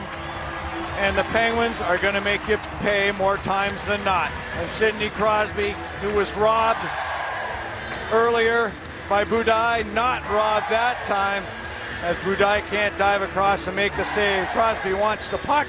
He corrals it. He snaps it in one motion. And the Penguins are up by 1. Michael Therrien waited an awful long time to put his players on the ice. He was trying to send the only message he could to the officials without taking a bench minor. Well, the Penguins have a couple of power play goals, a shorthanded goal from Brandon Sutter. And they lead at 5-4. We have an offside play here. The Penguins power play is just so deadly. I mean, who do you key on? You got Malkin on the half wall. You got Crosby working on both sides of the net. He's been all over the ice here offensively. Subban hasn't seen the ice since giving up the 4th goal. And there's a look from behind the net, what Budaj had to deal with. And he's got to be exhausted. All those passes, Budaj is moving left, right, and center. And he just couldn't get back across for that save. And I'll tell you, this man is steaming right now, Michael Therrien. Like I haven't seen him in a couple of years. And PK Subban chomping on that mouthpiece. He's well rested right now since he turned the puck over about 7 minutes ago on the clock. Oh boy. Eric Engelland goes back for the puck. We got a Canadian down right in front of Bob Ehret. Yeah, Yemlin tried to get the red line right in front of me here, Staggy. And guess who stood up on him? Tanner Glass. Now Glass is going to get a penalty. He went a little bit high. I don't know if it was the arm, the shoulder, or what that got him. Let's take a look. He's trying to get the red line. Glass is trying to prevent him. I don't even think he hit him, did he? I think Yemlin hit himself with his own stick. It looked like he protected himself. Yemlin, he got his hands up, and it didn't look like Glass touched him at all. Are they sending Glass down the runway? Are they giving him a 5-minute penalty here? Yeah, he never made contact with him. No, he made contact with his arms. Watch, right. Yemlin follows through, and it's his own hands and stick that hit Yemlin. As Glass hits him with that velocity, pushes Yemlin's own hands and stick into his face. I could hear the collision here. We've seen that happen before. He gets a 5-minute major penalty, and wow, it's an example of the kind of thing that if, say that happened in the playoffs, that would be a tough thing. You'd want to be able to get it right. I know the league has looked into the possibility of including other things for replays, and that's one that I think would be warranted. We've seen other examples of that where a player has been hit by his own stick, and the referees are under the impression that he was hit by an opponent. And so Tanner Glass gets a major penalty here, and he's banished. But now the Canadians, in a wild game, have an opportunity here to get a couple of power play goals if they can. And that'll make Michael Therrien feel a little bit better about what's been happening. Now here's Scuderi as he sends it behind the net. Brooks Orpik. It's funny how things have a way of evening out, isn't it? And now up the near wall, Brendan Gallagher for Markov. Back to Gallagher. Gallagher sends it back to Markov.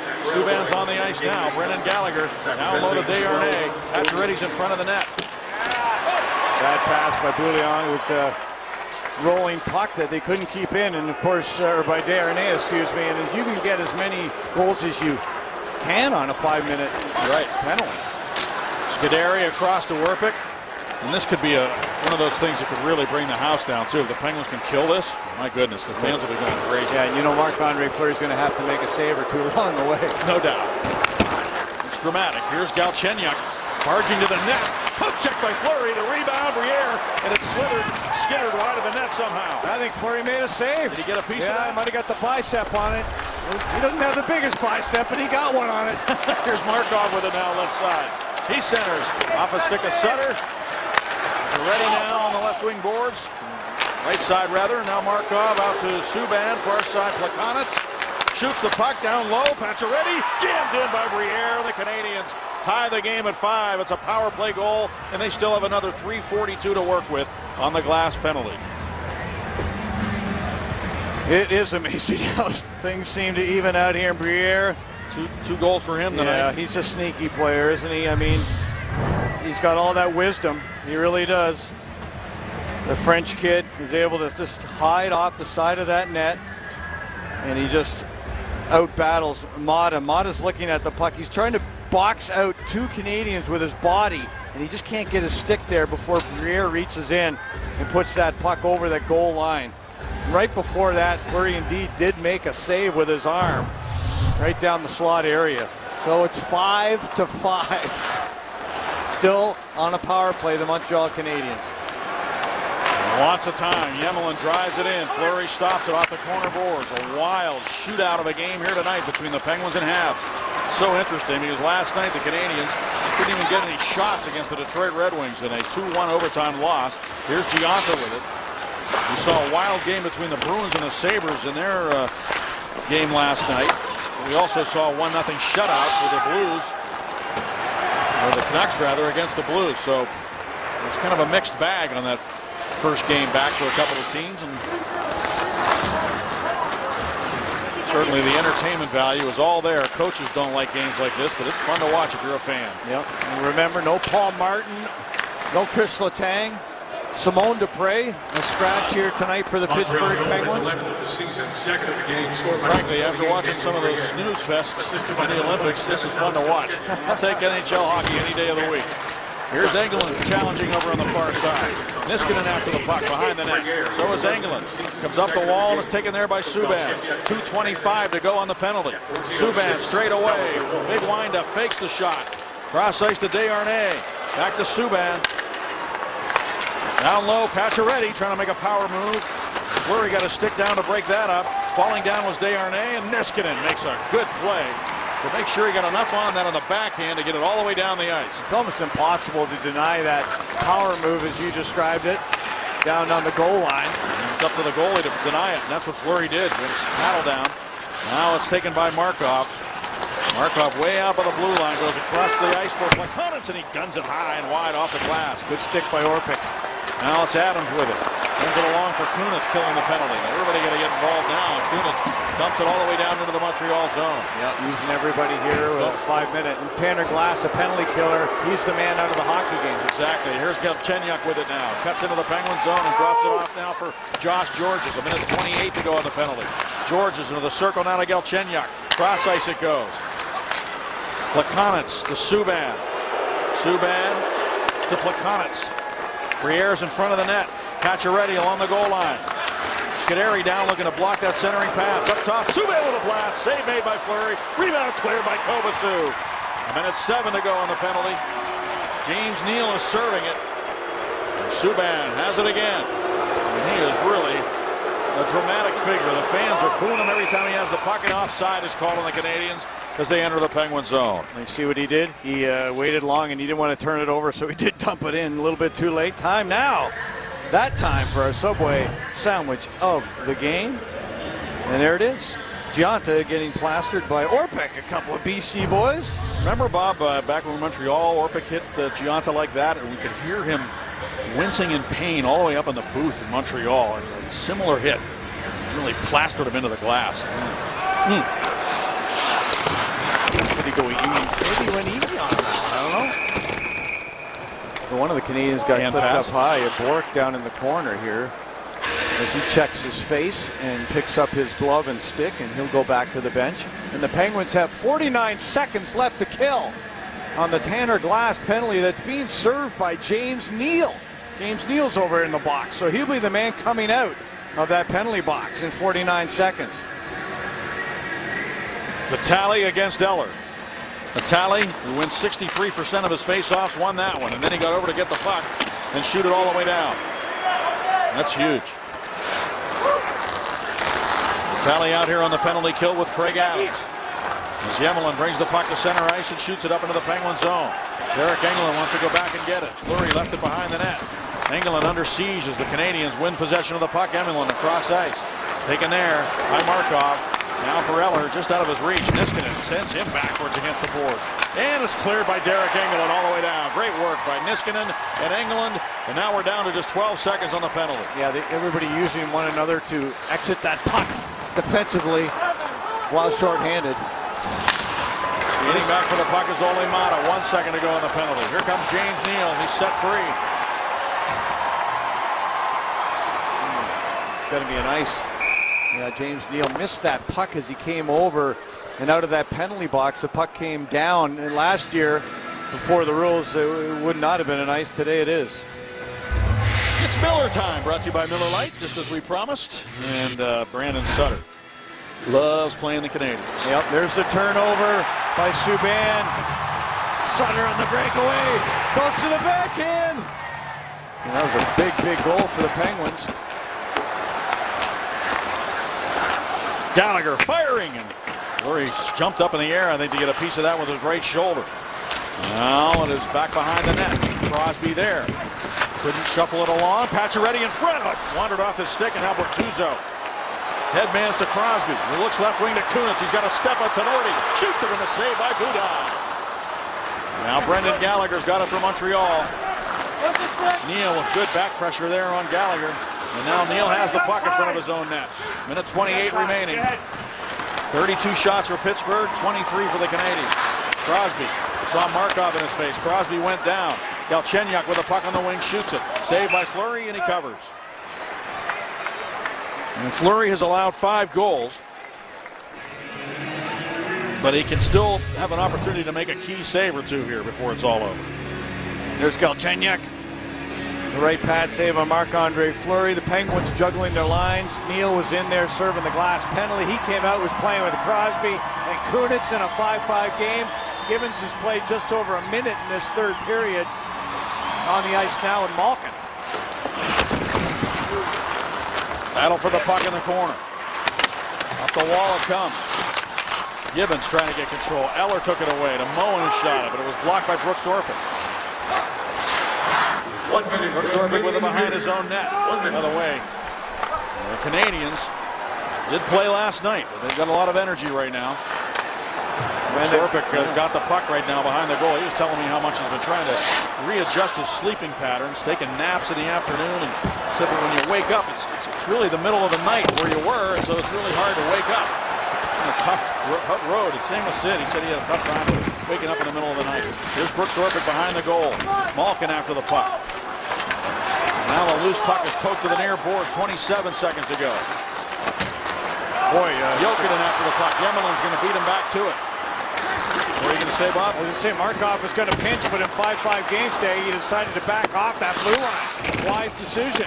They're playing at least for 1 point right now first before they get ahead of themselves. 7 seconds to go in regulation. Penguins have played into overtime against the Rangers in the last game before the Olympic break and lost a rare shootout loss on home ice, and now they're going to go to overtime again against the Montreal Canadiens. Mel, Therrien just talked to J.J. Daniel on the bench. He said, well, maybe we're going to use Subban now. We got our 1 point. We'll see what happens. Good game. Penguins 2 for 5 on the power play. Montreal 2 for 4. It's time for our Barrel.com overtime. J.J. Daniel. Yeah, there it is. And PK Subban. Daniel played for the Penguins, by the way, for a while. As I mentioned, there's Marc Bergevin. He was fun to have around. Funny man. Oh, yeah. Yep. One time when Ivan Hlinka was the coach of the Penguins, he went to a security guard and said, hey, there's this crazy guy with gray hair following us around. Don't let him on the bus. So the security guy wouldn't let Hlinka on the bus. Mario had to go get him and say, look, it's okay. He's really our coach.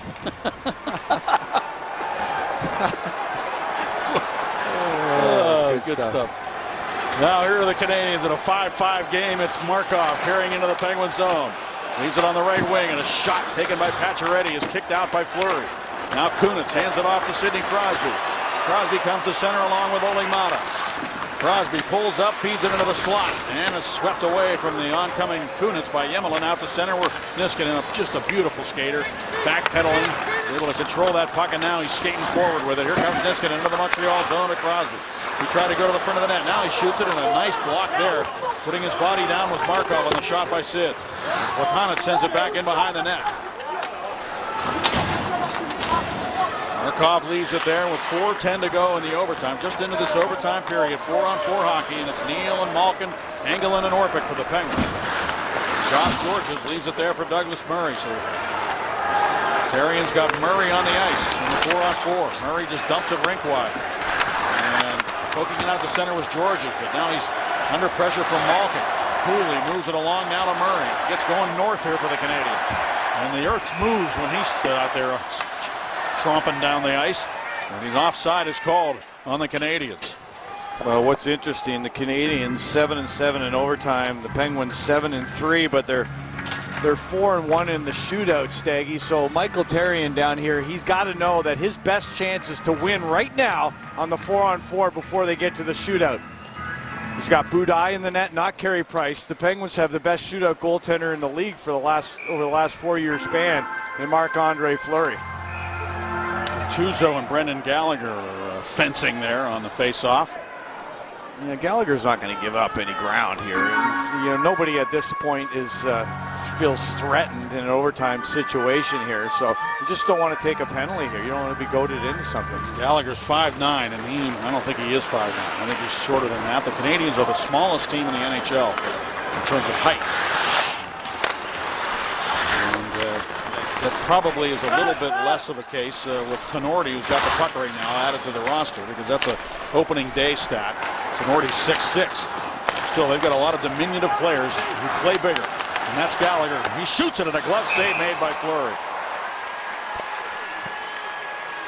Well, he's moving his feet as Gallagher. He changed the shooting position there, or the release, if you will, to use the screen. Get that around the poke check. Supermo presented by Allegheny Health Network. Great job there as he used Scuderi as a screen, getting around that stick on puck, as they call it, that poke check by Scuderi. Face off, Desharnais, Crosby. Desharnais lost it to Crosby. Niskanen's got the puck around for Ole Mata. And Mata playing with such confidence. He's a guy who could deliver the game-winning goal in a 4-on-4 now. He's got a little bit more offensive flair coming into his game nightly. Mata racing over to get to the puck, kept it alive. Now Pacioretty has control of it, and Mata backs off as Pacioretty comes with speed to the Penguin zone.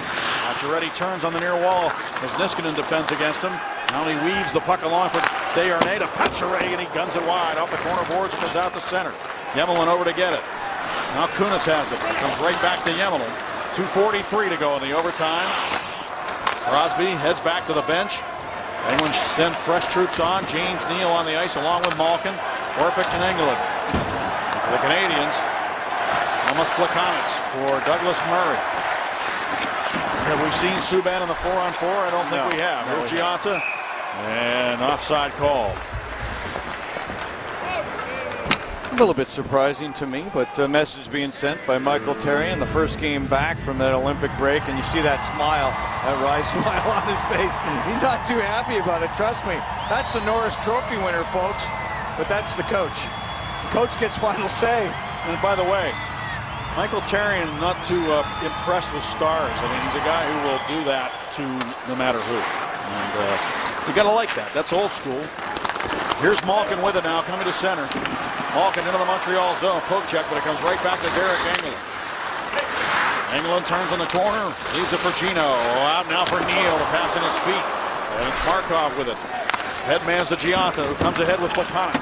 2-on-2, Malkin making it a 2-on-3 as he gets back, and now the Canadians join the attack. Look out, this is Georges cutting in, Fleury down, Georges turns, leaves it there right side, Plekanec didn't shoot the puck, he goes to Tenorti, a shot, Fleury able to battle the puck down to the ice and cover it up for a face-off. Well, Fleury was knocked out of position, and just the area pass there by Plekanec to a defenseman. Georges coming in the backside, and Fleury was out of the net as he got bumped by a couple of players, including Gionta in front of the net. And if Plekanec shoots this puck, he maybe scores. Marc-Andre Fleury able to get back into position with 1:47 left in the OT. Big face-off. And Sid won another one. Boy, that makes it easy, doesn't it? He takes more face-offs than anybody in the league, Sidney Crosby. Now Bortuzzo over to Rod Scuderi. 1:36 remaining in this overtime. The Penguins looking to win it here and by a 6-5 score. Wild game here tonight. Here's Jokinen for Crosby, trying to get behind the defense, and puck just wouldn't get there. Now taken by Lars Eller. Eller able to pull away from Jokinen to center ice. Good skater, Lars Eller. Stood up nicely by Bortuzzo. Over to help out with Scuderi. Went down awkwardly, gets back up. And finally it comes to Jokinen. 1:06 to go in the overtime. Stepping up is Markov. Jokinen lost the puck. He's back, looks for it, finds it. 1 minute remaining in overtime. Has to go get it. It squirts over towards the Penguin bench. Now it's Scuderi deep in his own zone. Under a minute to go in the overtime. The Canadians will take every point they can get. Here's Ole Mata skating against Yemelin. Pulls up, falls down. Yemelin took it away. Headed the Arnhem. Hands open. It's Pacioretty. Niskanen trying to catch him. Pacioretty turns to the inside. Shoots it. Blocker save made by Fleury. Now Yemelin with it. He sends it in behind the net. Center. Pacioretty a shot at Fleury. Got a piece of that. We talked about the key saves he might have to make. Those are two right there. And now Malkin coming back. He can't get around his former Russian teammate Yemelin. The puck to the corner. Malkin pries it free. Mata's open. And he can't get to the puck. Now he'll get there and find Malkin. It jumps over his stick around to the near side. 10 seconds to go in the overtime, and the Canadians are going to get the puck up into the Penguin zone. Boy, they had two great looks, but Fleury with two huge saves. As Pacioretty, their top goal scorer, almost won the game in overtime for Montreal. You've been watching the Barrel.com overtime. Wow. Pacioretty, 27 goals on the season, including the one tonight. Turns it to the inside on a dime on Niskanen. No threat there, but this one, a big save by the Flower in his shoulder again. Good stuff. Time for a shootout coming up. You see Neal, Crosby, Malkin will be the shooters for the Pittsburgh Penguins. It'll be Eller, Desharnais, and Briere for the Canadiens. I'm not sure of Budai's record. It's his 16th game of the season for Budai. The netminder tonight for the Montreal Canadiens. Marc-Andre Fleury for the Pittsburgh Penguins.